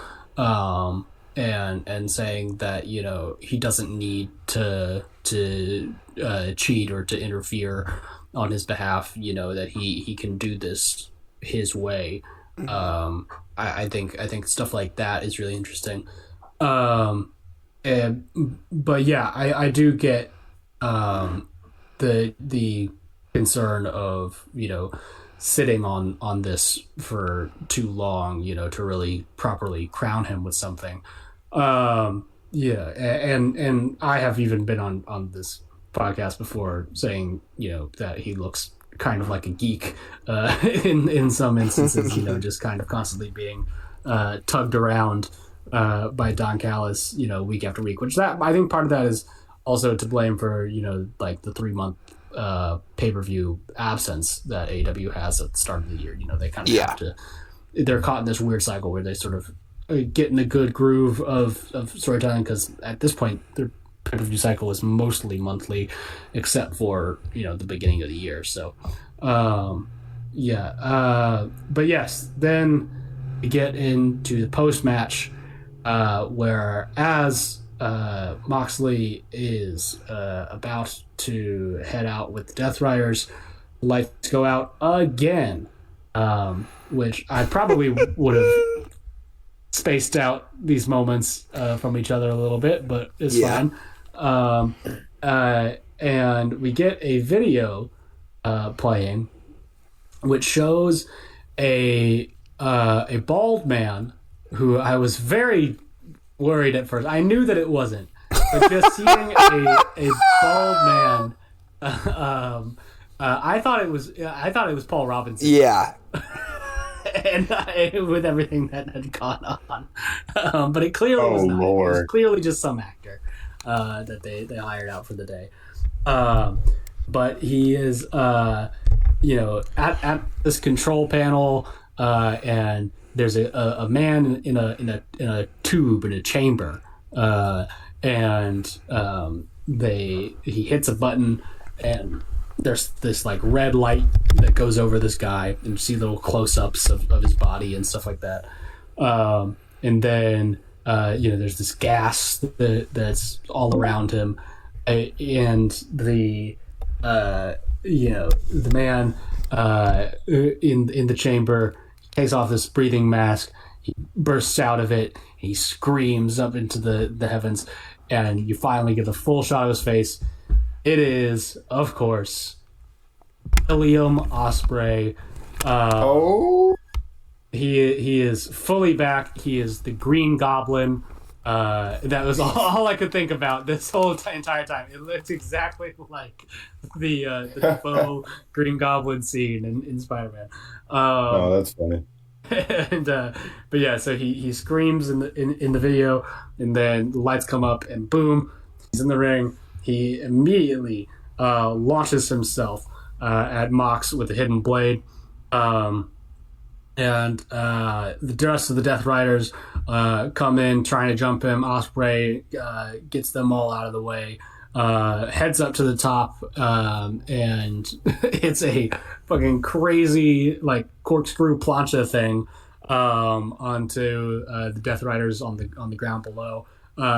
Very nearly fucking whips his head on the apron, on his newly surgically repaired neck. He almost snaps it in two in his first match or his first move back. But he's fine. He's apparently he's cleared to wrestle. He did wrestle just last week on Dynamite. He has Moxley in his sights to take revenge for putting him out last year. So this raises some interesting questions. I think a lot of people were very much pinning Ospreay as the world title contender for All In because they're going back to Wembley this year. And that might still very well be in the cards for them. And, there's every possibility that they just get this Moxley feud out of the way and then move him into a world title feud with Max. But, I would also not be surprised if they see some money in Ospreay versus Moxley, because I think that's a big match too. It's a huge match. Yeah. And it can be for the Continental title. It can be just a grudge match between the two of them. I think it works either way. Ospreay is back. He I think just needed to have the world be reminded of what a fucking moron he is just one last time, and he was like, all right, I'm set to go. I'm all ready. I'm ready, bro. Yeah, it brought him.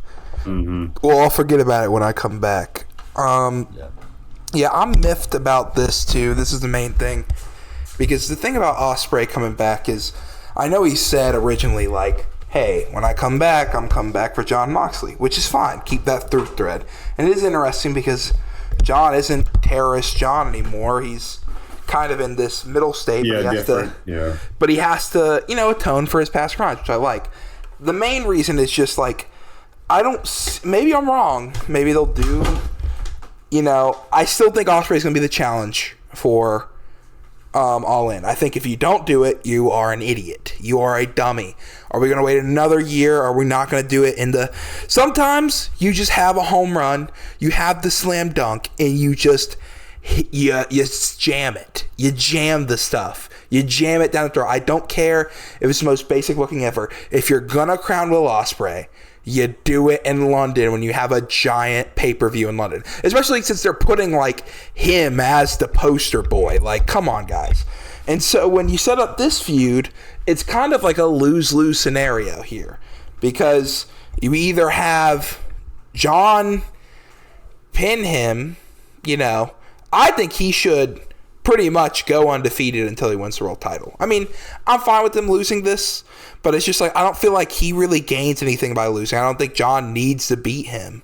I also don't think he needs the Continental. And I think I would actually be fine with this match. Because, like, if he gets the Continental and he has a short reign and then just drops it, it's like, okay, what's the point in that? Or, the main thing is, like, if you give Takeshita the belt here, right? They're still planning on doing Okada Takeshita 2 at some point. That's not a done story. They'd love to unify those belts again. So it's like, if you give Takeshita the belt here, you can have John show the respect thing, and Takeshita walk out and everyone's like thanking John or whatever. Maybe he takes time off, and then Ospreay come out, and then you have this interesting dichotomy without a belt where you can give Will that win without having to strap something else onto him. Because that's the other thing I don't want to see. I don't want to see, if he does get this belt, him to be Continental and World Champion. I just don't want multiple people holding belts unless it's like the unified. Even then, it's just because we've already unified it. But it's whatever. Well, I hate to tell you, I think that's what you're getting. I think that's exactly how this is probably going to play out. Oh, I 100%, right? Has to. Yeah. But yeah, I just like whatever. Yeah, I get that for sure. I get everybody being kind of whatever about Will Ospreay right now, quite frankly. But he is going to be featured very, very heavily, obviously, in his big return from injury. So I guess we just gotta grit our teeth and bear it, at least, until Wembley, and see exactly what kind of plans they really have for him. Because I think even after Dynamite, they did not make anything particularly clear other than just the continuation of the Moxley feud, at least for the next pay-per-view cycle. So, well, that's my thing. Is like, I'm fine with this Mox feud. I actually think it's a good idea to not like have him immediately go for the world title the way they've been doing MJF stuff. Is it hasn't been, a straight, we're having 2 or 3 pay-per-view matches. Like, we're having one, that's it. You get one shot, that's your shot. Save him to go into the Owen and win the Owen again that he lost last year and have that big moment. And he can have that and Wembley. That's perfect booking. And you need stuff. If he's going to come back this early, you need him to, if the road to Wembley is until August, we're in middle of March, end of March, like there's 4 months of booking you have to do. If you just give the title to Takeshita, all your problems are solved. You don't have to do double champ nonsense. I think there are very few times where there have been double champions and it has worked in wrestling. I feel like it's like the ultimate fool's errand, like fool's folly. Like, we always like, but what if they were double champ? That'd be so cool. And then it's like, no, you don't want that. You don't want it. Naito, no, please. But that's what I think. What really miffed me about the end of it. I'm like, all right, so I'm going to watch Ospreay. And, Mox was like, I actually like the idea of that, but for the Continental, even I like the idea of that belt. It's just like, I don't want to have, Will Strat. It was like when they first did All in Wembley 2, everyone thought Will might have been world champion challenging. I don't know what I'm saying. Which one? Wait, Wembley 2, who challenged for the world title at that one? Who's champion? I don't even remember. That was Danielson Swerve. Yeah. Because a lot of people thought it was going to be that, and then, they gave Will the international, and they're like, oh, is he going to do 2? Yeah, or the big Will versus MJF is like the American heel. Yeah. And I was fine with that, especially holding off that early, because like, okay, maybe you don't give it to this guy this early. But like now it's like, are we gonna wait another year? Or your options are another year double champ, or he loses the Mox. And also, though, he doesn't have to win it in Wembley. Yeah. Like, we're just assuming that because that's where he's from. But like, they could just as easily put the belt on him, whatever, at Double or Nothing or whatever, Like, I know, but that's the home run. That's what I'm saying. Like, that's the home run option. I think originally we were thinking it was going to be. But I think maybe Tony is I mean, he does sometimes go for that obvious route. He does a lot of times, but I mean, maybe, he might have seen that everybody's kind of generally caught on to that at this point, So, and I think there is always going to be a little bit instinct in a wrestling promoter's head to fuck with people a little bit. Whether or not they should, it's a different question. But I think the instinct is there. It would be funny if that was the idea, and then he saw the Paul Robinson thing. He's like, you know what? I'm going to give it to Kenny. Right, exactly. But yeah, that is funny. Well, moving on from old William B. Ospreay over here to the women's tag team title match. We had the newly christened Divine Dominion. This is the team of Lena Cross and Megan Bayne. Okay, all right. They got the craziest tag names over there.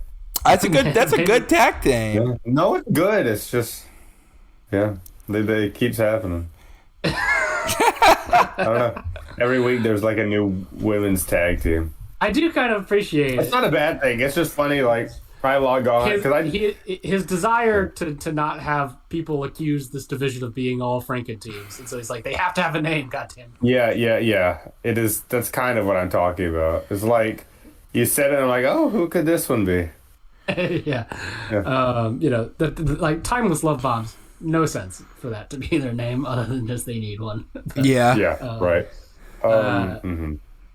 Yeah, so they were going up against the champs coming in here, Babes of Wrath, Willow and Harley, and of course, this belt's off of the pre-show match with Willow and Lena, and so right out the gate, to Bane and Cross are just absolutely targeting Willow, and I will say, look, I have been very vocal about how I feel about Harley Cameron.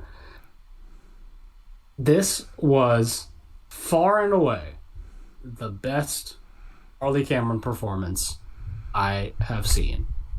I think genuinely she worked very well within the context of this match. Nice. This is a landmark day for the podcast. I know. Yeah. Ring the bells. Bring out the champagne, because Cooper's turned into a new leaf. Not really, but she had one good match. Yes, like right. But I think her role in here, trying to kind of save Willow, actually played a lot better to me than I thought it would. And granted, maybe part of that is because I had seen the pre-show match, and so I was aware of what story they were probably going to tell. But of course, Harley is just Harley, and so she cannot, effectively fend off two gigantic women. Yeah, who are just going to, toss her around too. The Divine Minion, who look great together, by the way. I think Cross and Bane, you just look at them and you're immediately like, oh yeah, no, those are the champs, for sure. Eventually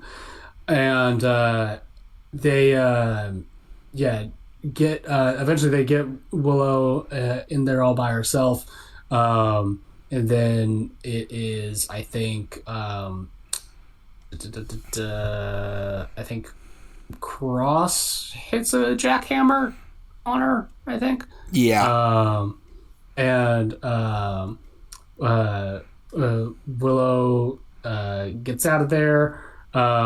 Megan Bane hits this big clothesline on her, and then they both hit a double choke slam to get the win finally. And so Megan Bane has, granted with a different partner than we originally thought, but has achieved her, essentially the destiny that she was assigned from the very start of her run here in AEW to become women's tag champion. But yeah, I thought it was decent enough, served its purpose, and I mean, I'm sure that I will become frustrated, as I inevitably am, with the booking of the women's division and the women's tag division in particular. So, but I think it is just, in the moment, a good call to have Bane and Cross hold these belts for a bit. Oh, 100%. It was time. Like, I think it's cool to have the babyface win the belts the first time, but, like, heels typically do better, especially in tag teams. So, like, having this, like, monumental team you have to overcome. I think also with Willow being double champ, I'd like to see her focus more on TBS. It's always felt like it's cool to give Willow the accolade, but it's more of just like we can give Harley a belt without having to give her a singles belt kind of thing. Whenever they gave this belt, it's like, okay, this gives Willow something to do before, obviously picking up TBS again. But I think actually I do feel bad because I truly feel like Penelope and Bane were supposed to win it on that Dynamite where Penelope ends up getting injured. Or maybe they would have been here. But I do think it's a cool opportunity for Lena Cross now to be like, I mean, already, a month into her full-time AEW thing to be like a champ already. And like Bane's been needing a belt for the longest time. Like she's been ready, so. Yeah, good for them, Then we got into the first of many parts of kind of the business end of the card over here.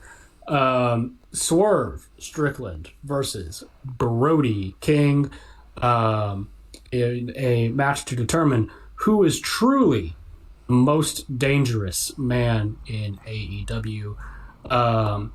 I struggled with this match, I will be honest, because I love both of these guys. I think that this was always going to have kind of a weird place because on one hand, Swerve has just kind of reinvigorated himself with a big heel turn against Kenny Omega, but on the other hand, also Brody King has been on kind of a hot streak lately, coming off of his world title match with Max, and the intensity of the fuck ice chants that have followed him pretty much everywhere since. I think they were always going to be in kind of a tough spot here. Logically, though, they have always and probably will always view Swerve as the bigger star, the more bankable star, and so it does make sense to a degree to put Swerve over here, but just putting these two against each other in the first place, I mean, it creates a scenario where you have to pick, and I think I maybe just would have rather that they didn't create that scenario. And also, I just think that within the match itself, I kept kind of anticipating something a bit more impactful or something a bit more shocking that never ended up happening. About the most, and I understand why that that might be, because you have this bloody, disgusting, Texas death match later in the card, and so you don't want to, peak on those kind of hardcore aspects early. But really, about the most intense that this got was, some of the turnbuckle spots, which played pretty heavy. But this is a match to determine who's the most dangerous man in AEW. And I didn't feel like either of these men were in very much danger. So, that's kind of the long and short of it for me. Especially with how much the chain was used in the build, Yeah, exactly, right? I was like, all right, well, at least choke a fucker out with a chain or something. Choke a man! But Swerve Strickland picks up the win over one Brody King. Goes for the cinder block into the Swerve stomp from a cinder block into the chest. His old thing he used to do when he was starting the Mogul Embassy. Yes. And we did took out Keith Lee. How he took out Keith Lee. And it was also how, in recent weeks, we have been seeing once Swerve failed out with this Andrade thing that Nana has been holding an embassy towel. So I wouldn't be shocked if we do get another version of this Swerve unit with new people around him or something like that. But anyway, who to come out to make the save? But all the way coming from Japan from the Capcom tournament. I was about to say that man finished a round of Street Fighter and hopped right on a plane from Haneda Airport. Finished a round, brother. He finished 50 rounds of Street Fighter and then hopped on an airplane. He could play all the Street Fighter that he wanted to through Saturday. Because he would have kept playing more if he was able to.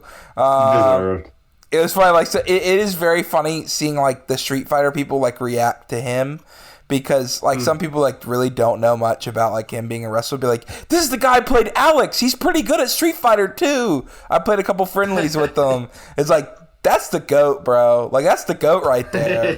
That's a god. People don't know. Yeah, they don't know. They don't know, man. But Kenny comes out, makes a save. Swerve gives him kind of a laughing look. Lifts up Brody. Crowd celebrates, and that is the end of that match. We then move on to the best 2 out of 3 falls. AEW Women's World Title. The world champion, Tekla, the Toxic Spider, against the challenger, the former champ, the Cosmic Killer, or More Than a Woman, or what was the alien nickname? The Galaxy's Greatest. Yeah, Galaxy's Greatest Alien, Chris Statlander. This was pretty good. I thought it was. What did you think of this, Cooper? I felt so bad for Chris Statlander and Tekla because they put on a really good match, and this crowd was not into it. Not here for it. Yeah. But it was weird because like they were kind of like, especially towards the end, they were like trying to kind of give them a little something back, but you could tell they were just tuckered out. Yeah, they were gassed. They still had like 4 more matches. Exactly. Yeah. But no, I thought this was really good. I thought it was paced out really well with the actual falls. I thought that they found some clever stuff to do around it. Tekla is absolutely hands down like an incredible character and a really good person, I think, to base your women's division around for the time being, and putting her in with a pro like Stat. I mean, I think they worked really well last time around in the strap match, but I mean, this one you really felt the urgency from Statlander, and it just happens that Tekla had the more kind of clever ideas of how to work around this. So I really dug it. Yeah, I really like the finishers too. It still really protects Stat. Like first fall, Tekla got it by, I'm pretty sure, a roll up while holding on the ropes and the ref didn't see. Yes. Second fall, I think Stat hit her with Saturday Night Fever, right? She did. Yep. And then third fall, the sisters got involved and led distraction enough for Tekla to take advantage when Stat was really, and I love I think Stat has everyone's it is very interesting. Before we get into Stat, it's very interesting to see because the AEW women's division is at a sink or swim point. There are 2 women who's been dominated for the last year and a half, 2 years, you want to say for some of these women. Toni Storm is going to be gone for the rest of the year, minimum. Mercedes is not on TV. She is taking a break. She is losing all of her belts, and she might take who knows, maybe she might take a couple months off after that. So there is the 2 top stars who are you're easy, if we need we need to build up momentum, these people can be placed at any point in the card with or without a title, can have a match, and win people over. And they're gone. They're not going to be here right now. They are not being able to use. You have some that have already swam. Tekla, she came from Stardom, came to American TV, just instantly clicked, gel. It all made sense, and she's obviously world champion. There's others like Willow, who's been there and really fortified her character and understands who she is and can have great matches with anybody, can be placed in any spot in the card kind of thing. But then everybody else in the women's division right now but also Willow needs to be consistently utilized and in a big spot to continue that, because I think she is at a worrying tipping point right now. With her character, even, and the fan investment in her right now. I think we're going to see that more now that she's dropped we'll see how this TBS is. If it's handled horribly, then yes. Yeah. But my assumption is we're dropping these tag titles so she can have at least somewhat of a TBS title run where she can just focus on I wouldn't be shocked if she gets into the like, I need her to be the Orange Cassidy position. Get her on TV every single week, open challenge. Let her run through that roster while getting to showcase people, bring in people from the indies, stuff like that. The roster is at like this tipping point where there's going to be a lot of months where you're not going to have your top 2 talent who are like your surefire people. Like, as good as I think Tekla is, her title reign is going to suck if we don't have good challengers, you know? Like Stat, great challenger. Stat is a great hand. She's always been a great. She's struggled recently with character work as this title run, but I actually feel like she's doing a lot better work now. She doesn't have the title on. That she's more focused on the challenge and being more brutal and stuff like that. And you could really see it in the match, which that's why it sucked. The crowd wasn't into it because I think the ferocity of Stat was showing it worked really well with her character. But like, besides those 3, there's not really a set person I'd be like, oh yes, this person's going to do great. Like, I think this is a time, I don't care if you even don't have Athena drop the belt, make Athena a fixture. You just sign Persephone, have her, have a title feud with Tekla, have her, work a whole pay-per-view cycle of Dynamites. I would have Athena, I would run Athena and Willa at some point, maybe even, if you want, drop the TBS title to Athena if that's, you don't have anybody for Endgame. Really, really, this Marina Shafir experiment, again, this is a sink or swim point. Tony's gone. So, she can feud with Willow. It may not work out, but like at this point, there's no safety net for a lot of this. So it's like, it's time to put mixed combinations to see which of your women's roster really rises to the top. I'd give Billy Stark some more opportunities. It's not necessarily these women have to become the total package during this time, but they need to become well-rounded enough where it's like you feel like you can really trust them and give them time and give them matches. Which is, I feel like there's certain people there's definitely able in that roster there already. Like, I feel like Megan Bayne is one of those that they feel like they could trust. But she's got the tag titles. She's going to be holding those for a while. So it's like, it'll be interesting to see how the women's division is treated at this point. Because there is a worrying thought with me, especially, that knowing how Tony, the rich tradition of the women's four-way, knowing how Tony has sometimes booked the women's division not great, that without his 2 favorite toys, he just may not treat them that well, So I'm hoping that this is a really great time of experimentation, even if it isn't perfect. I'm not expecting like, okay, every woman needs to be great and we need this. Though if it is, I'd love it, But I'd like to try out different people, bring people in from Ring of Honor that are doing good work, Deonna Purrazzo is screaming to be on TV and is very annoying. Give her that opportunity. So you can either, shut her up. Bro is tired of hearing about it. Yes, like I'm saying, like just like you need more people for TV time. Bring her up. If it don't work out, you don't got to renew her contract. She want to leave anyway, bro. Like, but like just give her the you don't got any excuses not to, kind of thing for a lot of these things right now. So, I mean, personally, you don't have an excuse not to put my brother is Purrazzo on Ring of Honor. Entire division on hold until he can sign Miyu Yamashita. That's it.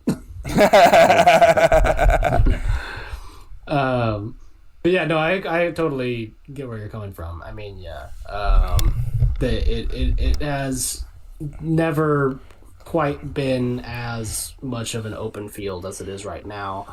And I think that potentially they could be all the better off for it. The best case scenario is you have a full roster of 2023 Kyle Fletchers, right? Yeah. Of people who were showing some promise and kind of bubbling under the surface, who now have the chance to get a lot more reps in and to bloom into something better down the line. Or worst case scenario, you just get like maybe 1 or 2 of those kinds of people, and then the rest of your roster stay about the same place where they are now. But at least you know that. You gotta see. It'll be interesting to see how they handle it. Going on into the World Trios match. here. We had the defending champs, the Don Callis family, or as I like to call them, Ozzy Okada. Because that is what this is. It is Kyle Fletcher and Mark Davis back again in the same ring together, and the international champion, the Rainmaker himself, Okada, up against. They have not come up with a team name yet, and I struggle to think of a lucha-related word that could flow into Jet Speed, so I think they might just be sticking as Mystico and Jet Speed for a while. It's there's the easiest nickname ever for this team. Oh, what? I have not heard. What is this? No, it's off of the Dome. You have every part of the actual continental North America in this team: Canada, U.S., and Mexico. You call them the North American Connection or the North American Express or whatever. Oh, it's okay. basic, but yes. you don't have to be flashy, and I think it works because you truly have like a true international, or not, North American team, and that can also, you can put more of in North America doesn't necessarily just mean USA, so Yes. Yeah, we love that. I have seen people give a similar response to that, although their answer to this conundrum was to highlight the order of the names as Canada, the U.S., and Mexico, so that when they are put together as an anagram, that it is the cum team. I did see that. or some people, because of Mike Bailey, wanting to name the Jet Set Radio into horse, they were going to say Mr. Cock. So, man, he loves that. he loves that, and he loves Balatro. We should really let Mike Bailey book those casino matches because he loves card games so much. Mexico. Yes, for once, my delusional agenda pushing has paid off. It worked crazy. They fucking put the belts on Mystico. They put the belt on and then signed his ass. It was fucking incredible. And put the graphic all over, too, like on the stage and everything. I know, dude. He's just not... 20 minutes of wrestling I had seen. The most dominant wrestler in the sport today. He has 3 belts now. I know. He does. Oh my god. Man, what a absolute banger week for Mystico that he's had. And we'll get to a little bit of his CMLL exploits later, but super fun party match. They made this title switch, which I thought was very cool for obvious reasons because I'm a big Mystico fan. And yeah, just the fact that they were able to get him to a double contract is interesting in and of itself. I mean, he is undoubtedly CMLL's top tippity top guy. The toppest. That he is considering taking more American dates, and seemed genuinely quite happy about it. He was very, emotional at the end of this match, celebrating with Jet Speed. I am incredibly intrigued to see how they handle, who I think one of the best wrestlers in the world right now. And also, I'm very hesitant about that too, for obvious reasons, but, the match was fun. I don't imagine we have too much more to say about it. Nope. It sucks that Mark Davis finally gets the title and it's ripped from his cold dead hands, but I'll never complain it's for the greater good. About Mystico winning a belt, I also appreciated them getting the Mystico mask and wrestling in them to start the match. I like Kyle Fletcher stooging with the masks too. I enjoyed that. I was really hoping Okada would put on the Mystico mask. I thought that'd be a funny visual. Apparently, Kevin Knight said he's going to get a Mystico mask from Mile World too. He said on Twitter, he's like, "Hey, you need one, little bro," or something like that. We'll hook you up. All right. But yeah. Good guy, Kevin Knight. Moving on, we had some more lucha action as Bandito took on Andrade El Idolo in another match of the year. Cooper. Yeah, beautiful. Yes. Jack. Huh? This Logan. is a match of the year. Oh my God! You're goddamn right. Still, I'll take it. this is my match of the night. All right. Real music right here. Yes. That's the real Latino man. That's the real Latino man. Oh my gosh, bro. I cannot wait for them to run this back on Super Card of Honor or some crap for like a 30-minute pay-per-view main event in WrestleMania weekend. I'm going to cry. I'm going to be at Jack's wedding. I'm going to cry to that before I go to watch Jack's wedding, and I'll be like, all my tears are dried. I don't know. The real Latino man took them. Yeah, it doesn't hit the same. Where's Andrade? Where's Andrade? Sarah, famously a big fan of the real Latino man. I was about to say, you might want to make that wedding an Andrade-free zone. Yeah. Oh, shit. I'm still saying somebody's gonna find either. This is my bet for Jack's wedding. Either he's gonna have to have a TV in the corner somewhere with WrestleMania for his family, or there will be his family huddled around a table watching someone's phone of WrestleMania. At the recession, they're definitely going to be at the table having it on their phone. Yep. That is 100% going to happen. I'm going to walk over every once in a while, see if the final boss is there or not. Gotta. It's the only thing worth keeping tabs on. He's going into Cerulean Blue, the Cerulean Blue brother. He's a big fan. He's a big fan. He wore the shirt, remember? He's going to do my T-shirt. Yes. He can't come back for the Cody match, but he can do a full G1. He's free in August. Oh man, we can only hope. But yeah, no, this match fucking fucked. This match is so good, dude.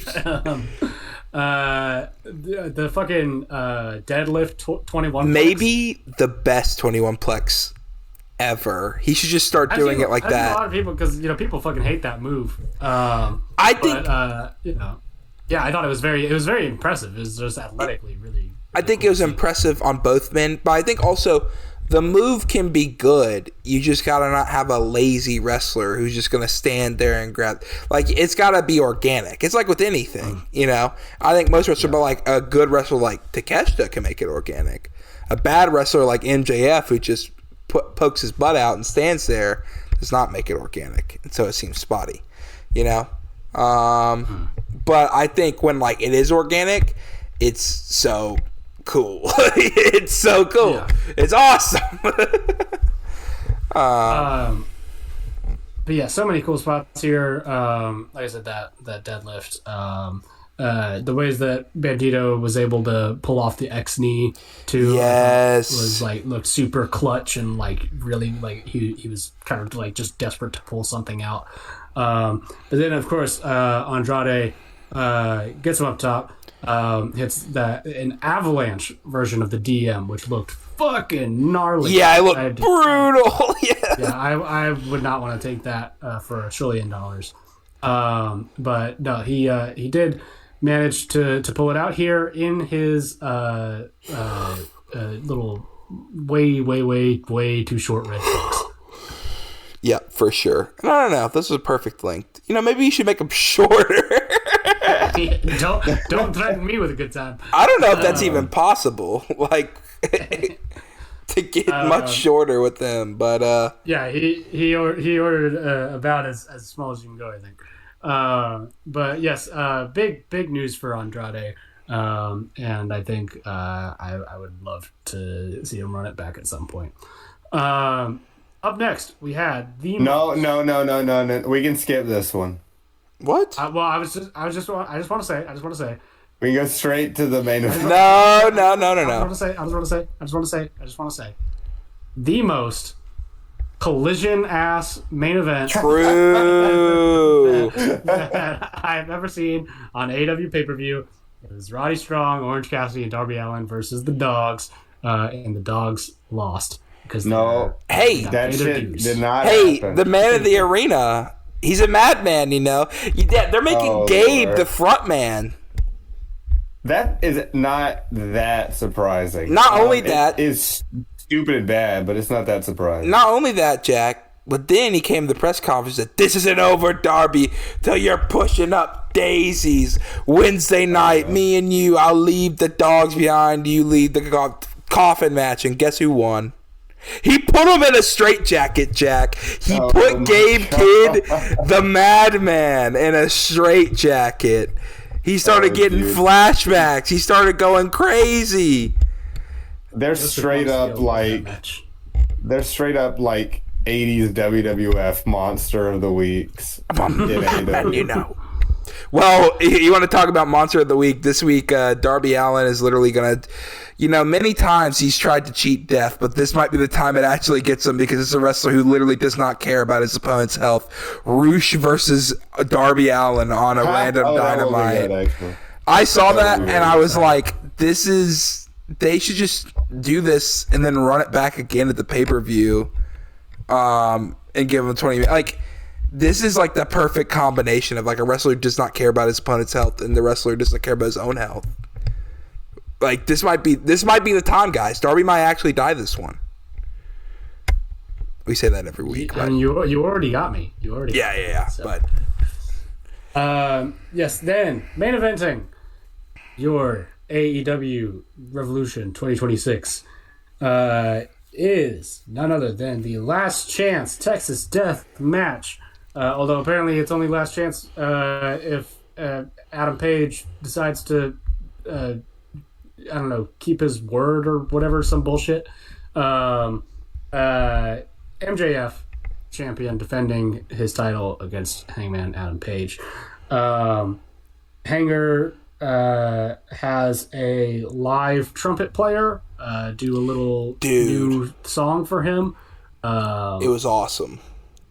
It was very cool. And for once, the live musician and the soundboard music actually were in sync. So you didn't have a bunch of echo back and forth. And then we get a video package from MJF in which he rolls up to some little, Once Upon a Time in Hollywood Western backlot. I'm pretty sure it's the same one that they use for the Bandito video packages. And he's got a cowboy hat and his poncho and his Terry Funk pants on. And he pulls up to a little makeshift grave with some sticks piled up that says, here lies Hangman Page. And MJF hops off his horse, unzips his Terry Funk pants, and proceeds to take a big, long piss all over Hangman Page's grave. He comes. That happened on TV? Yeah, that happened on pay-per-view, buddy. Oh, fuck. So then they finally get into it here. A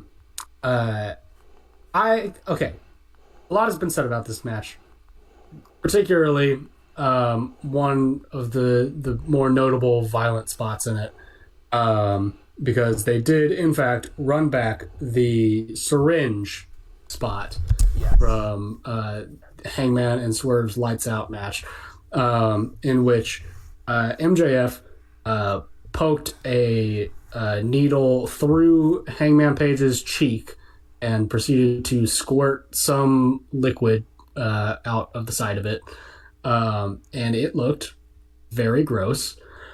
And some people are understandably, I will say, I don't blame anybody for feeling this way on an instinctual level. Some people are just very squeamish and, found that image to be too much and quite nauseating for them. And I get that, whatever. Wrestling, particularly, very violent wrestling, is not to everybody's taste. I will say, this is a Texas death match, and so I feel like, and AEW have done a number of Texas death matches at this point. Oh, this is have been far from the first. Incredibly violent on various levels. And so, yeah, I feel like at this point, if you don't know that they're going to do some particular spot that's going to look real disturbing, then that's kind of on you and not on them.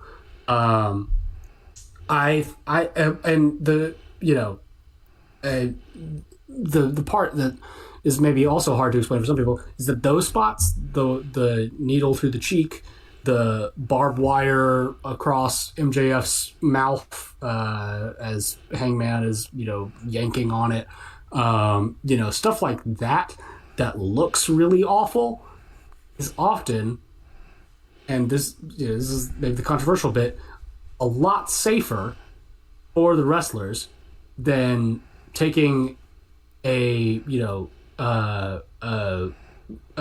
brainbuster or a, you know, flapjack, you know, like somebody literally has died taking a flapjack from, you know, the Great Khali, right? Right.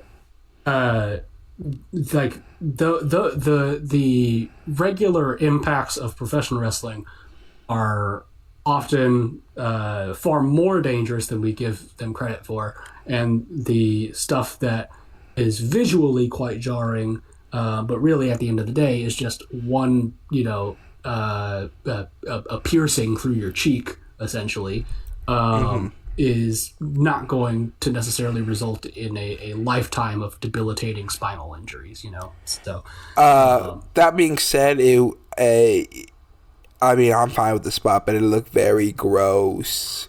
That's what I'm saying. I don't blame anybody for you know, not being into it. This is the squirting out of the cheek. Yeah. I was like, because like you know, they did that spot. Disgusting. They did it before in the lights out steel cage for Swerve versus Hangman, but they didn't like squirt anything. It was like gross looking, but like this one, it was just like seeing the visual of it like almost get stuck while Hangman like wrestled afterwards. I was like, ugh. Yeah, it was still in there as he was standing up and trying to brawl. And like, you know, then like also there's a risk too of, you know, it like slicing him up even further, like inside his mouth and stuff. Yeah. Like, you know, it was incredibly gross, and that's kind of the point. So, you know, I don't blame anybody for, you know, people's own taste is going to differ on that. But I don't think it necessarily is a point against the match itself. That being said, also though, I was not super big into this match. It was just way too long. I made this whole big point defending it. Oh, that's funny. Too goddamn long. Yeah, like our podcast. It was 40 minutes of yeah, good. Yes, at least 15 minutes too long, I think. Yeah, precisely. And I mean, ultimately, at the end of the day, I think, really, surprisingly, this is probably one of the tamer Texas death matches. Maybe. Like, everything, I think, because it was so long and because everything, I think, felt so, you know, set piecey, I was not really ever worried for them. In the same way that, like, I very much was for, like, the Swerve matches, you know? Or even like the John Moxley Texas Death from you know, either All In or Revolution past. So, you know, I don't know. I think this one is probably on the bottom rung of my AEW Texas Deaths. It's still not like a bad match. It's just too long. It's still good in a lot of spots, I would say. I don't know. Maybe we disagree on that. How many spots? Yeah, there's good spots, sure. What would you give it out of 5? Say like 3. Yeah. That's still a good match. It's a favorable. Maybe you don't go. Yeah. Just like expectations, you know. Yeah. You know, you'll really love this, Jack. Hangman made MJF the Joker, and he's feeling like Jake Lee. Holy shit! Took some. He got him bloody, and then he took some barbed wire and put it right in his mouth and made him smile. He was feeling Jake Lee's pain that he feels. That just it makes him laugh But he through didn't it. carry around. Did he carry around the stuffed monkey or the helium can? He did That's not. when you know you're really crazy. when you start with the helium attack, that's tried and true. Society.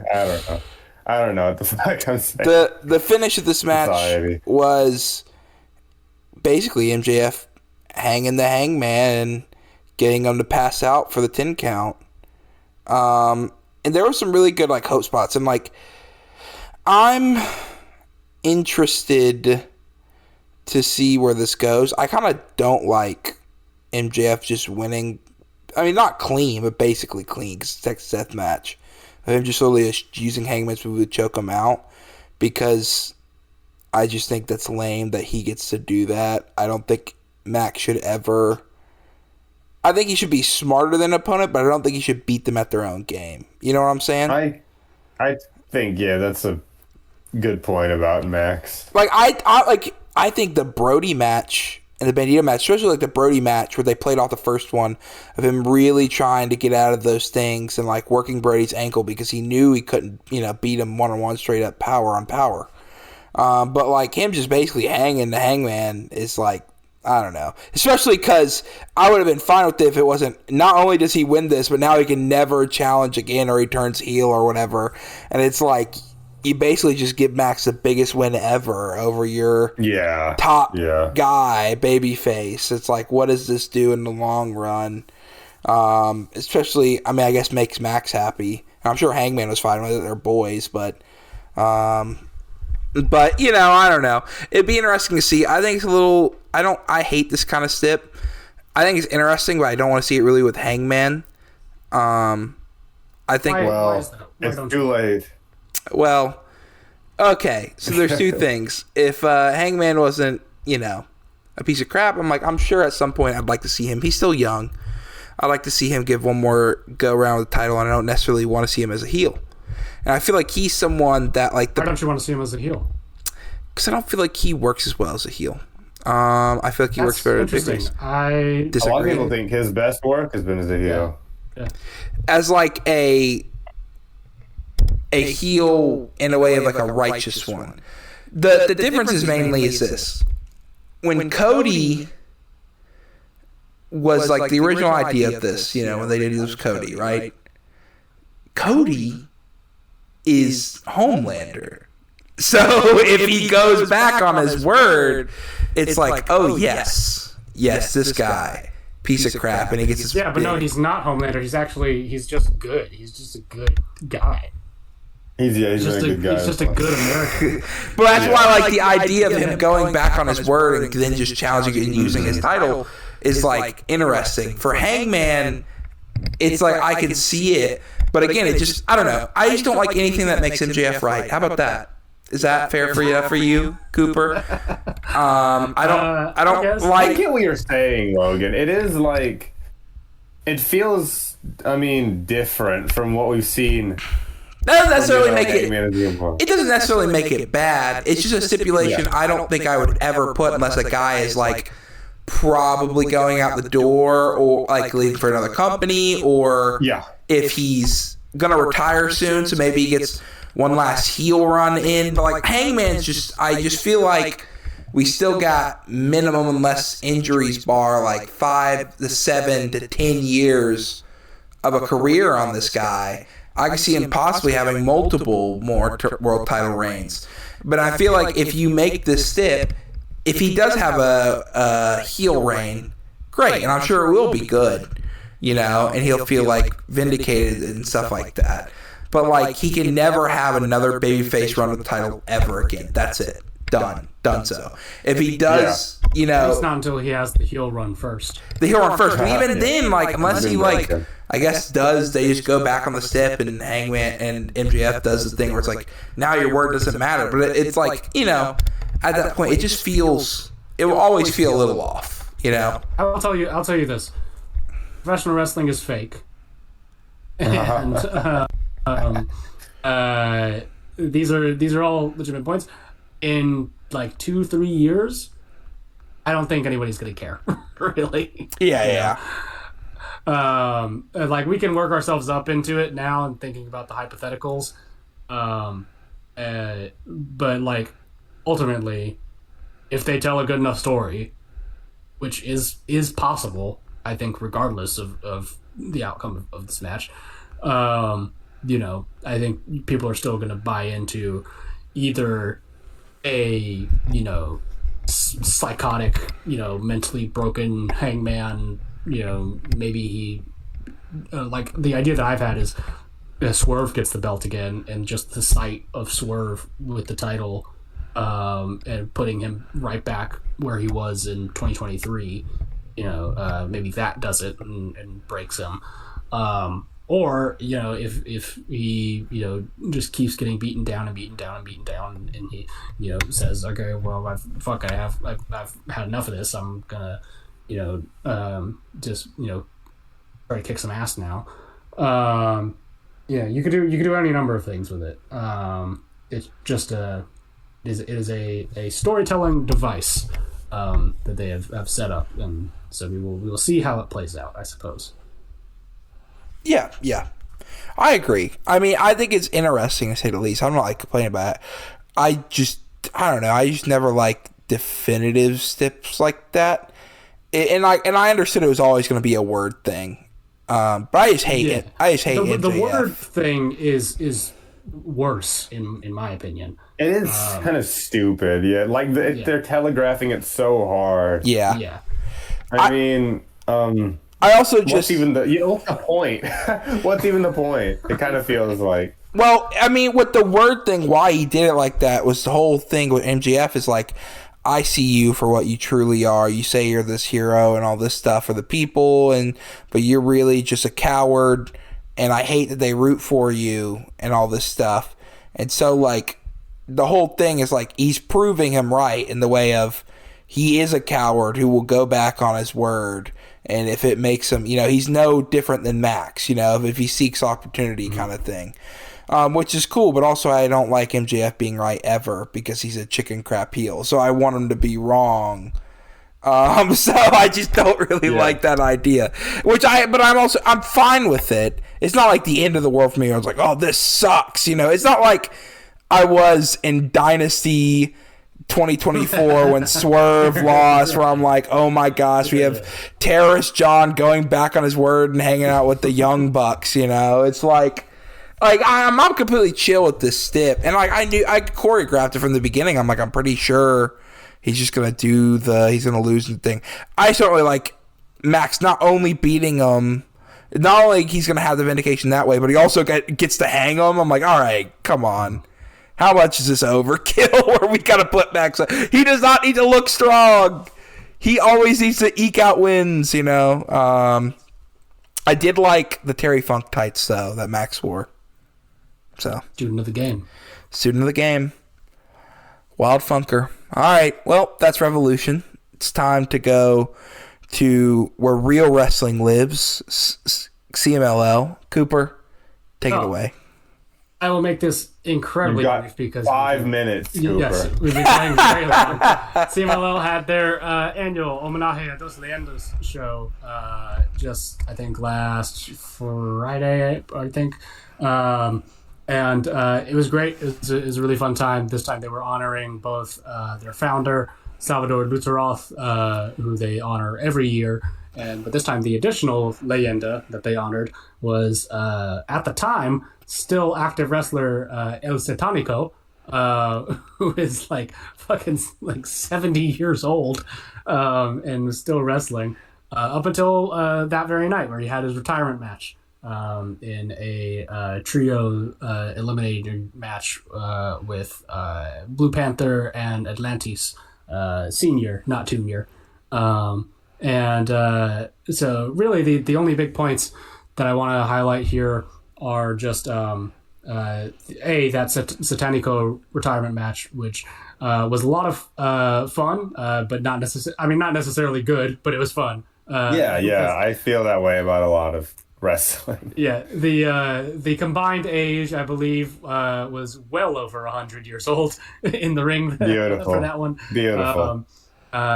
Which it's funny, Blue Panther is still very great at his age. Sataniko was retiring, and so he couldn't really give a shit. And Atlantis was trying his best. So give that one a look if you can. And also, the other really big point from that particular show was the main event of the evening, which was for the World Heavyweight Championship. The defending champion Claudio Castagnoli going up against Hechicero. And finally, after months and months of terror, the dictator of CMLL, Claudio Castagnoli, finally fell to large Hetch. He put him right in his place, stretched that fucker out, and order has been restored. I love that CMLL rewarded Claudio for his oath of loyalty to them by immediately making him job out on their big show. So that was super, super cool of them to do that. And it was a great match too. It was a match of the year, actually. Give that show a look. Yeah. It is funny that now I realize why they announced the contracts on it, because they're like, yeah, you're dropping a belt now, but we would like you back. So we got you. We got you. Yeah. Give me that. Big head said, give me that. Yes. Hey, Don Callis' family was like, I'm leaving here with something. That's right. Oh my God, they're gonna flaunt it on the collision after with Hechicero. Anyways, Jack. Yeah. It's time. Revolution appropriately did take up a lot of our time. It was a huge show for the dub, so I will be a little bit brief, not quite as brief as Cooper, but there's really two 1 second, big pieces of news to come out of New Japan the past 2 weeks. The first I will go through now. There have been a lot of rumors lately circling around about New Japan trying to sort of revamp the junior heavyweight division, trying to look outside their sort of normal crop and sign some people that have been raised outside of New Japan. And the rumors seem to be true, because it was revealed yesterday that they're kind of doing a unique rollout for the Best of the Super Junior contestants this year. They, starting on the 28th, this, I think, Saturday, they're going to reveal 3 contestants a day until April 2nd. And then on that, the final 2 entries will be revealed live on at Sakura Genesis itself. The big rumors coming from the Voices of Wrestling guys and the Super J-Cast guys are that Kukai and Dragon Dia, first off, are 2 guys that have been working for them on and off for a while, but stationed elsewhere. And apparently they have been signed to regular New Japan contracts, and starting at BOSJ will be appearing as full-time New Japan guys. This sparked a lot of sort of debate and outrage.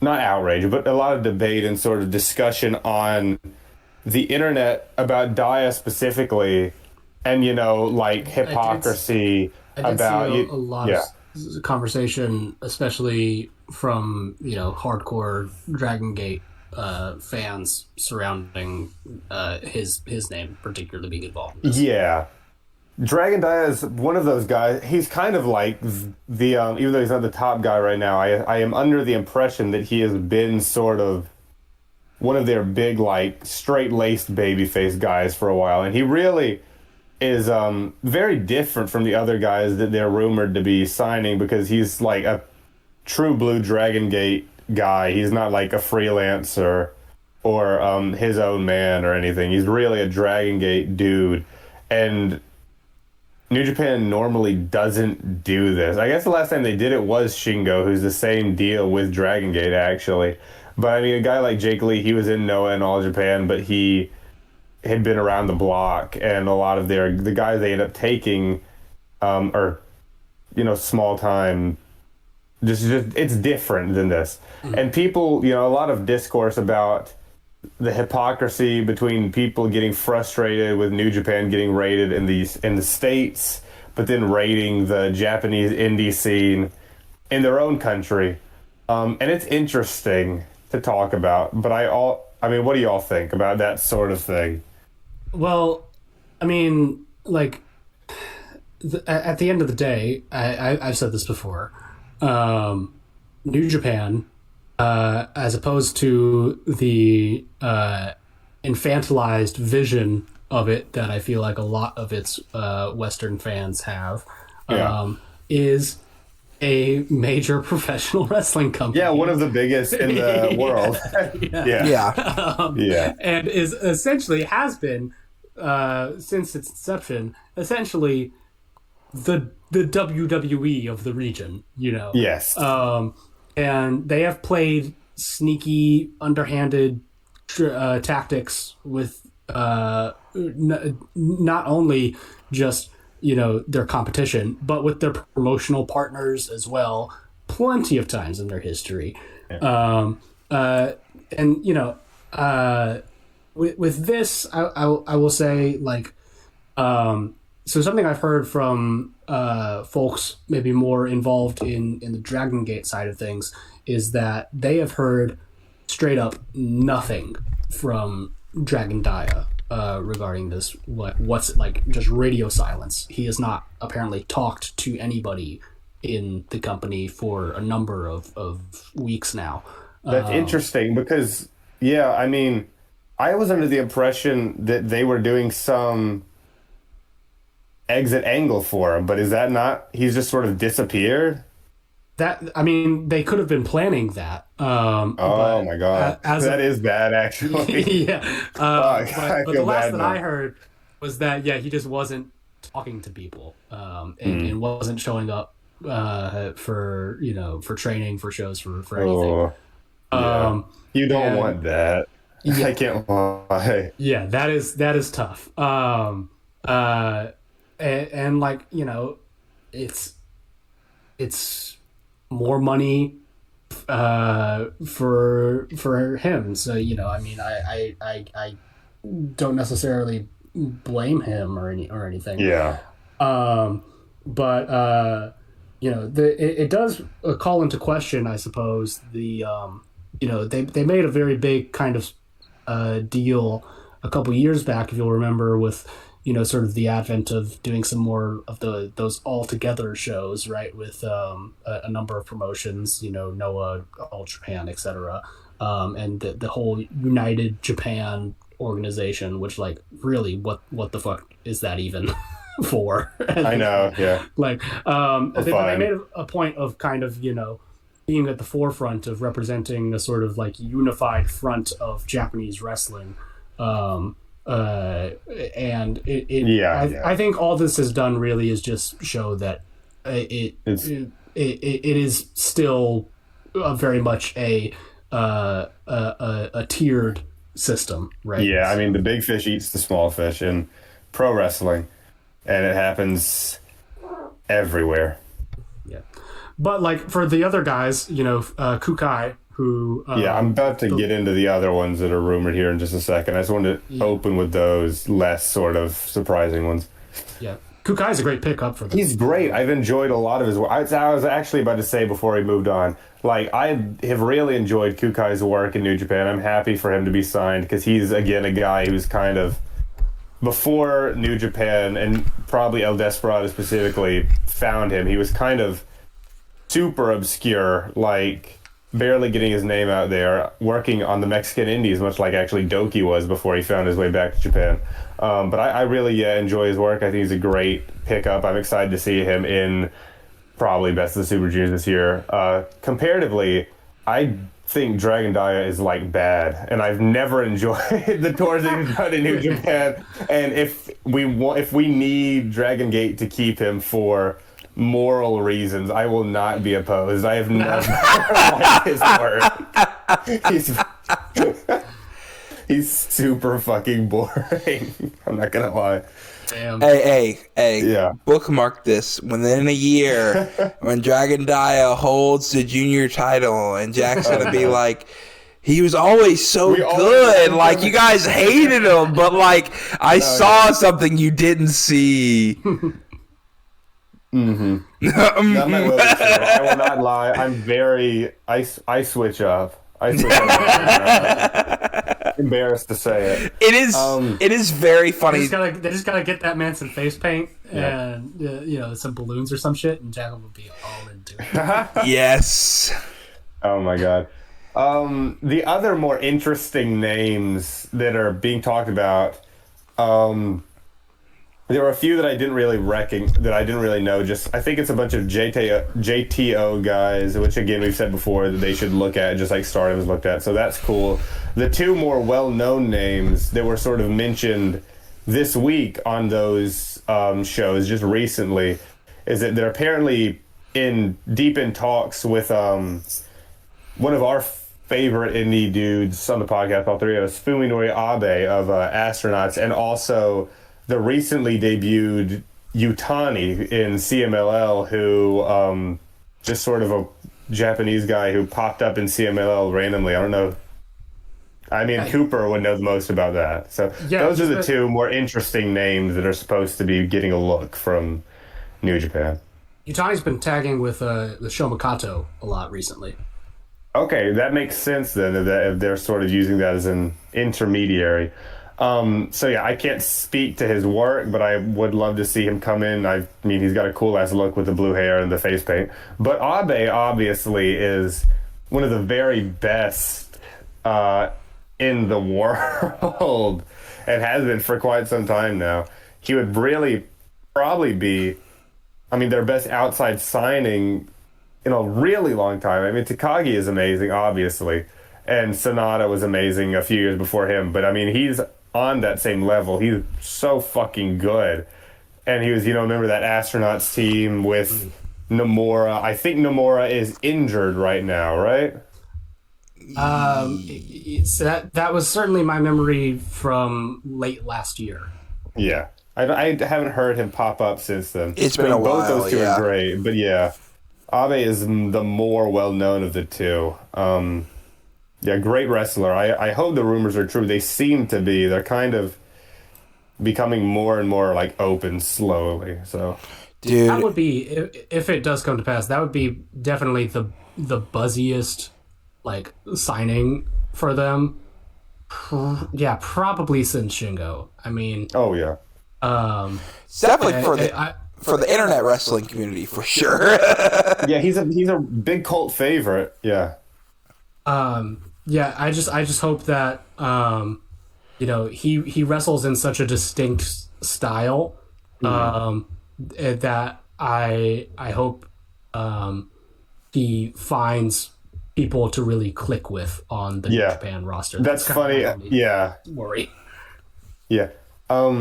I know he'd become he's one of those guys that Yuto is always posting pictures with. I guess they're probably boys. Okay, that's so maybe cool. That makes sense. Yeah.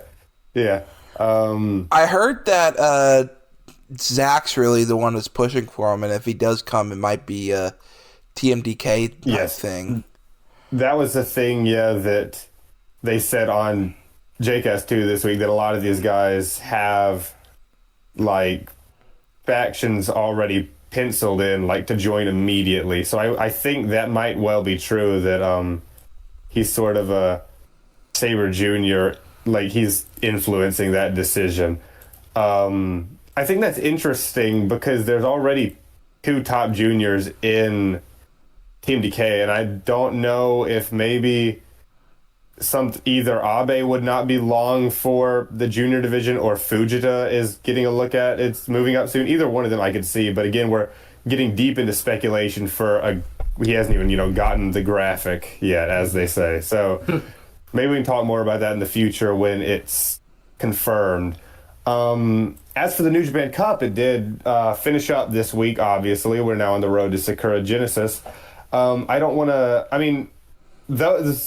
it was all over sort of Twitter internet circles. Those last 3 matches, the semis and then the final, were spectacular. And it's really for the viewers who don't know, it was Bolton Oleg versus Yuya Uemura in the semis, and Shota Umino versus Callum Newman, leading into Callum Newman versus Yuya Uemura, leading into Callum Newman taking the cup. And all 3 of those were great, on the same level as all the sort of top New Japan matches of the year. I mean, we keep talking about a fire sort of being lit under the Nugent's ass, and that is certainly true. Honestly, my favorite match actually was even though I've become a big, like, Umino and Newman supporter, my favorite match was the Oleg versus Uemura match, which is not what a lot of people said, but I thought that was mine. That was mine. Yeah, that shit is awesome. Dude, right up all it of our was, alleys, quite frankly. it was the best match I saw in the last couple weeks. I think it was better than anything on Revolution. Yeah. Like, honest to God, I was watching her podcast. I was like, I couldn't believe. I was like, I need to go back and watch this with sound. It was blowing me away. And okay, I gotta ask. I don't know if we've ever fully said this, or if we have, I might just be dumb. Was it this tournament that Uemura started using High Fly Flow as his? Because he started to use it in a couple of these matches I've watched. He has done the High Fly Flow, specifically the crossbody version, for a little while. That was the move that he injured himself with when he faced Tsuji in the G1 a year and a half ago. But he did only just start using it as a secondary finisher at the beginning of this tournament. He put away Okan with it, and he's added it to his, like, finishing moves. So yes, you are right on. He hasn't had it as moveset for a while, but only recently has it become a kill move like that. Yeah.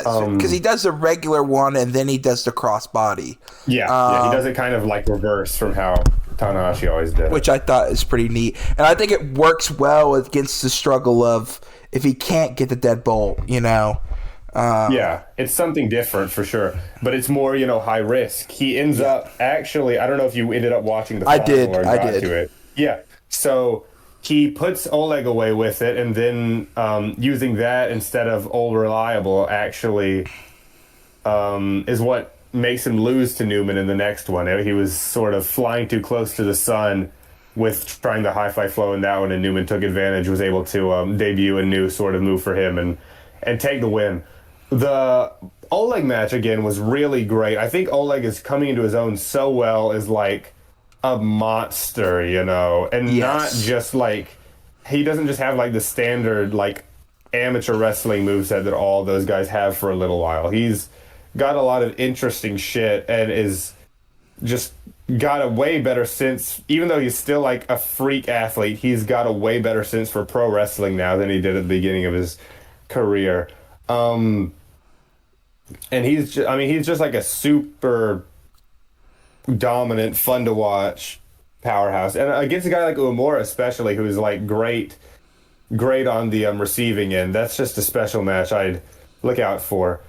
Shota and Newman are a little bit different. They are definitely leaning into more of those sensibilities of the old guard, more of like high spots, table spots, suicide dives, and all these things, like high intensity that you'd get out of. I mean, they are both of them are sort of Ospreay proteges. Newman maybe is more well known for that, but Shota is really good friends with Will too, and took on a lot of that stuff. So they worked a similar sort of match to that, but it was, I mean, they both are coming into their own in their own ways. Shota finally, after a long time, I think the Knockout Brothers feud really did a lot for his confidence, and I mean, he just seems to be sort of better off than he's been in a really long time. He's kind of...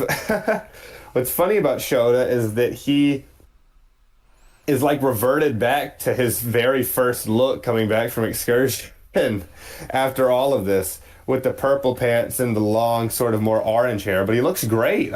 He looks really great, and he's sort of carrying himself well. He looks like the evolved version of that first look. Yes. Yeah. Which I think is really kind of meant for him. Well, I think, yeah, he's definitely put on way more mass. He's not as shredded as he was when he came back. But I think that also that shows the wear of the journey, you know? And I think it works really well for him. Especially with he's doing more power moves and using like the lariat as his finisher. And it looks great. And like it is funny reverting back, but I mean like I think there's a difference too of like he's gone through, like even if you want to call him a copy anymore, he's gone through so much that it's reverting back doesn't necessarily mean a bad thing, you know? I don't think it's a bad thing at all. And with New Japan wrestlers, like one of the reasons, I mean, people fell in love with guys like Naito and Kenny back in the day because they had like a real emotional connection to these guys, seeing them struggle for various reasons. And I was just thinking, like, as much as Tsuji's my guy, as much as I support his whole current character of this sort of like the thinking man's wrestler, like working through New Japan's issues, like at the forefront, I really appreciate, and people always expected this to happen if Umino ever found it, that like if he could, the emotional resonance, you know, would be off the charts. I want to see him succeed now because I saw him fail all this time so heavily. Yeah. I mean, I just care about it, you know. When you put that much time into seeing, like, from it, I mean, the Young Lion system too, like from the very beginning, you know Shota from those segments with Moxley back in 2019, and you see him struggle to put it together. And then you see, you know, him find it with Yuya as his sort of partner, and the Knockout Brothers bring it out of him, and now he's finally ready. I mean, maybe not to jump the gun, he could always falter, but it seems like he's kind of found his piece, and I'm happy for the guy, and I'm happy for New Japan's future with him finally able to take a main event spot. Mm-hmm. Callum, of course, ended up actually winning the tournament, so we can talk about that now. Newman. Now, I will say this: like, I again, a lot of my sort of joking reactions are not the same as my genuine reactions, but I still do hold to.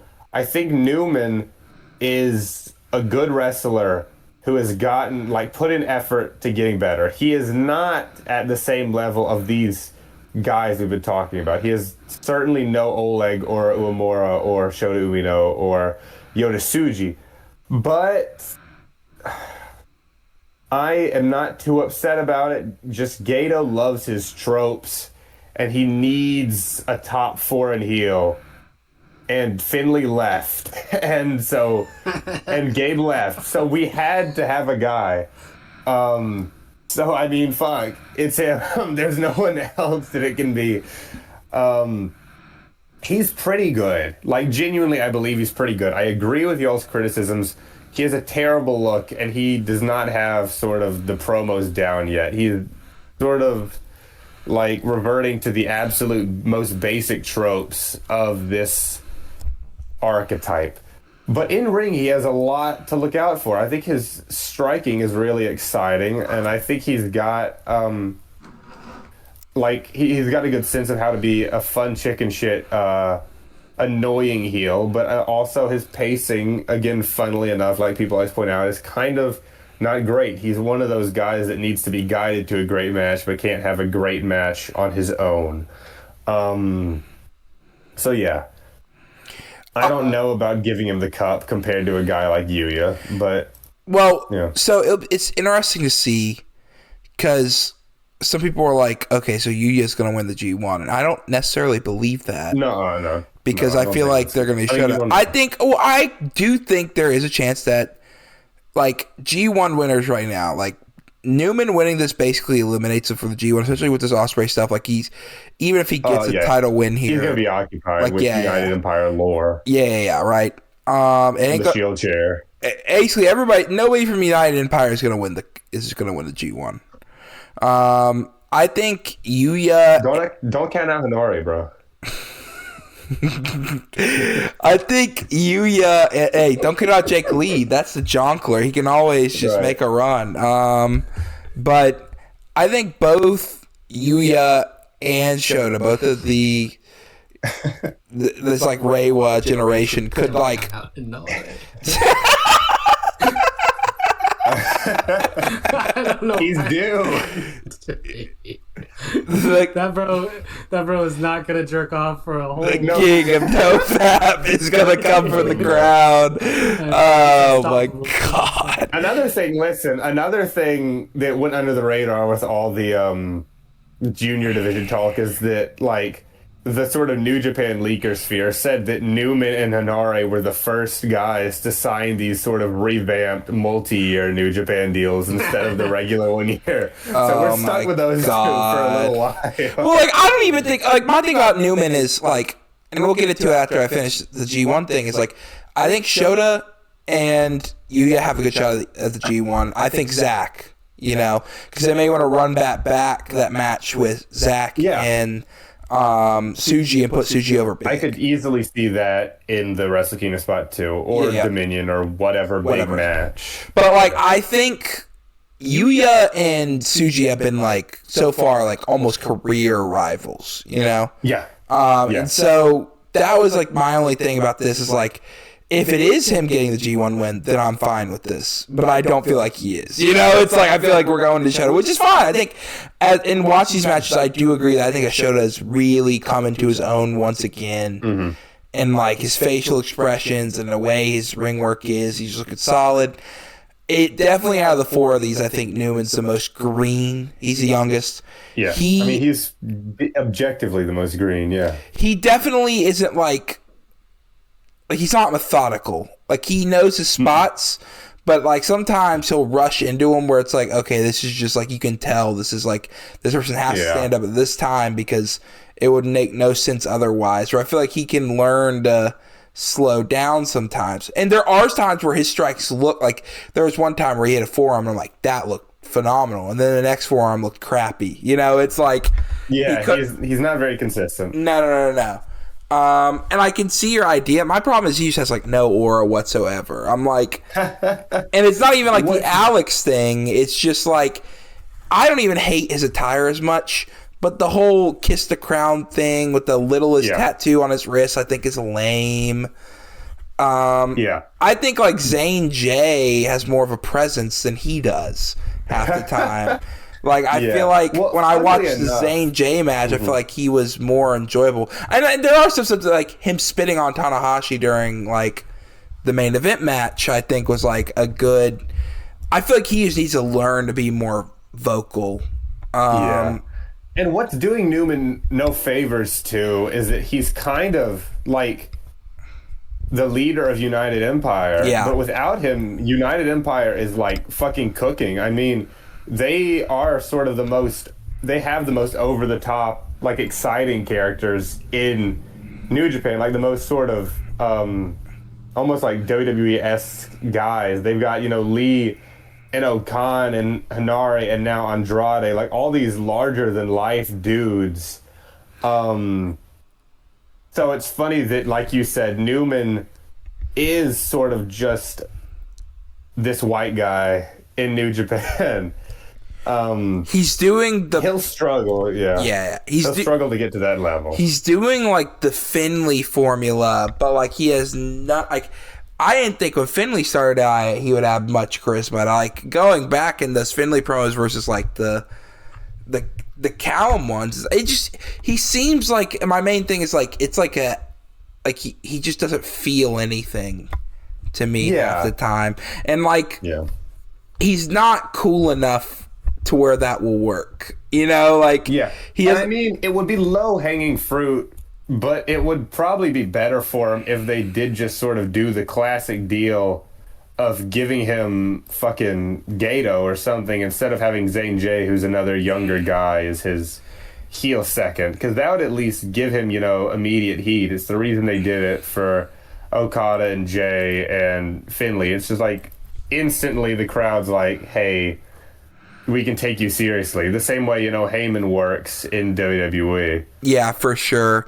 I could definitely see that. I'm kind of surprised they haven't done it at this point. Yeah, what the heck is Gato even doing in Unbound Co. at this point? Like, fuck all, yeah. Yeah. Because I think Zane J. Like, I was actually surprised when I watched some of his stuff. I don't think he's bad.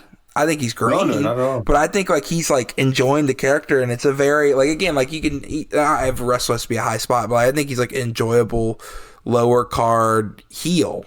With just Newman, it's there are certain things where I'm okay, this is good, and he can work this style, but it's I just don't feel like he's ready. I can see you guys the inklings of a possibly great wrestler, But even then, I don't think he would ever be you're telling me that Finlay couldn't sniff the world title for as long as he did, and Newman's already got 2 challenges. He's 2 defenses and the New Japan Cup. And and that's just someone that I was never a big Finlay guy until very, very late. It took me a while to really see it, but I'm he was miles better than this guy. But I feel they are trying to really invest in young talent. Maybe if they invest in this foreign guy when he's young and he's green, he'll stick around for longer. Is the idea when he has no stock, So. And that's why I'm a little bit forgiving towards it, because as a New Japan only guy, this, you rag on the guy. I mean, he doesn't have it all together, but this is infinitely more exciting to me than if Tsuji was defending at Sakura Genesis against a Takagi or Goto. Oh yeah, or fucking anyway. I mean, they have in 2026 decided this is the year where things change, and it will be bumpy, but it is more exciting than what we've been getting the last 3 years of pussyfooting around. So I'm just excited that is happening at all. I'm confident, like you guys said, that one of these this same Jin, the Reiwa guys, is going to win the G1, whether it's Umura or Umino or Tsuji dropping the title to somebody and then winning it himself. But it's going to be a different looking G1. Speaking of the G1, we were talking about Umura and Umino as these 2 big contenders. I don't really care who wins as much as I really think that they should do Umura versus Umino in the final, because I was so cock-teased. Yeah. I really hope that your dad doesn't listen all 3 hours, because that one was especially nasty. No, but he won't be listening at this point, brother. Let me okay. I felt. Then I'm pretty sure. That's. I felt very teased that it wasn't Umura versus Umino in this final, and I was hoping the fact that they made us think that might happen makes me hope that it does happen in the G1 this year, because man. Well, I could see either of them, but you say that about Goto. I actually think Goto in a main event slot like this is interesting, coming off that title push of again another old guard you could truly give, because if Shingo's in the spot, I don't feel like Shingo has any shot of ever winning that title ever again, right? Maybe late stage if they have something, but Goto, because he just got that title and it was a very good reign that got kind of cut off. I wouldn't be shocked if he got this and it'd be a great match in I think he matched up with a lot of these young guys very well. But I mean, I don't think he's going to win the G1, but I would say it's him and Zach are dark horses, and then Shota and Yuya are the, favorites. Yeah. And I mean, he's obviously the big, triple contracted guy, but clearly with this season, especially, Takeshita has still being a part of the roster, so he's in play as well for as long as he is around. He's got a match against Umino coming up at Sakura Genesis, which I'm very excited for. # no Wednesdays. I know we've got 3 back-to-back televised shows with Takeshita. It's starting to feel like maybe it's AW Takeshita that needs to watch out this year. You keep telling yourself that, man. No, well, he probably just wanted to go hang out with his folks for a few weeks. That, and they probably wanted to cool him off after the Mox thing because they weren't going to have him immediately feud with. They're probably saving that Okada match for Wembley, so they're going to have him cool off for a little bit, like a month off TV or something like that. But yeah. Also, for some reason, like Kushida is on all this tour. It might be another thing of like he's got to get his visa renewed or some shit. Yeah. I guess I'll come back to work. Yeah. Somebody texted him that he is still contracted. Oh man, that is the main stuff for the Cup. I mean, I thought all three of those matches were great. Like I said, there were a few other gems in the tournament. I really loved the Umino Yujiro match, even if you pointed out that the storyline was kind of hokey. It was just funny to see Yujiro do that. No, it was good. It was just the glove at the end was overkill. Fair. Yeah. I didn't mind the comment about him the glove, but it was him grabbing the glove from the corner and handing it to him was like, all right, bro. The Zach Roy match. Oh, that was an amazing match too. That shit was just great. That was ran really long. That was almost 35 minutes, and it was perfect sort of. I mean, Oiwa is fantastic. The only reason I don't bring him up in these conversations is because I am going more off how I think New Japan perceives people rather than how I perceive people. But Oiwa is just as good as any of his seniors.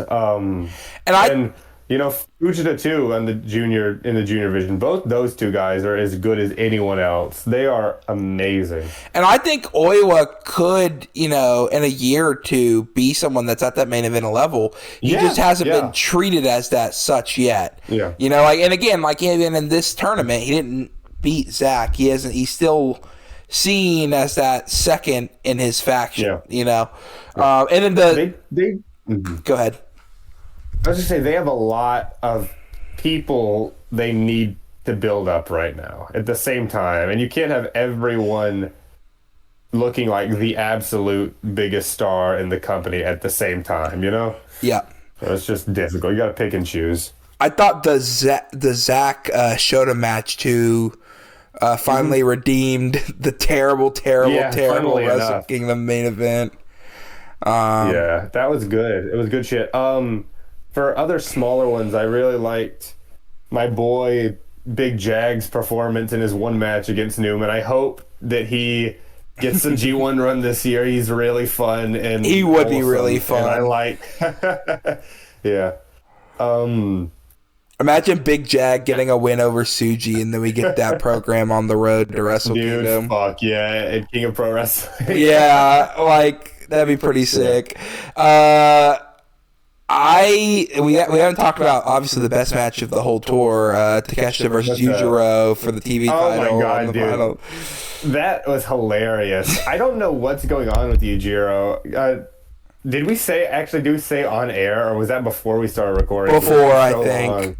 Yeah, Logan just pointed out it's probably something to do with just they need house heavyweights after Evil leaving, and Rin still isn't established and also sucks. So. But I'm wondering, if maybe they are legitimately... I would love after the show to see, a for real Yujiro redeems himself and joins Hantai as a New Japan dad. That would be awesome. It is... we need to go back and watch that Walter versus Yujiro match on New Japan World now. From fucking Fighting Spirit Unleashed. Yeah, from Red Pro. I need to it become Yujiro month, so we need to go back and watch this. We should absolutely do a Yujiro month. The fact that this match exists is absurd. But as for other matches, just to finish it off, other matches to look forward to in these next 2 weeks for Sakura Genesis. We've got Robbie X and Ishimori versus Akira and JAY on the Korakuen show. I think that'll be really good. I think Akira and JAY are sort of really cool mid-card heels to look out for with this United Empire revamp. I've liked their work so far, and I think that'll be a good sort of classic barn burner junior tag match. Then you've got Yo versus Doki for the Junior Heavyweight Championship. I do not give a single fuck about that match. I really hope that this Junior Heavyweight division revamp works, because the singles state of it is fucking dire. We need Abe to, 2-minute squash Doki if this division is going to survive. On the main card, they added Oleg, Goto, and Yoshihashi, the current Never Openweight 6-man champions, versus Narita Yujiro and Chase Owens. We can fucking skip that. But for the three big matches, we have Takeshita versus Umino for the TV championship confirmed. The story being that Umino beat Takeshita in the G1 way back last G1, and he's just sort of getting around to avenging it finally. And Shota hopes to, get his first title. Another big match, yeah, because he's not won anything ever. Then we've got the Knockout Brothers' Oiwa specifically really feud, but Zach is tagging along. They're doing another match in that series, just like they finished off with another match in the Umino series. And it is samey, but I can't complain because they always fucking deliver, and I cannot wait for this one.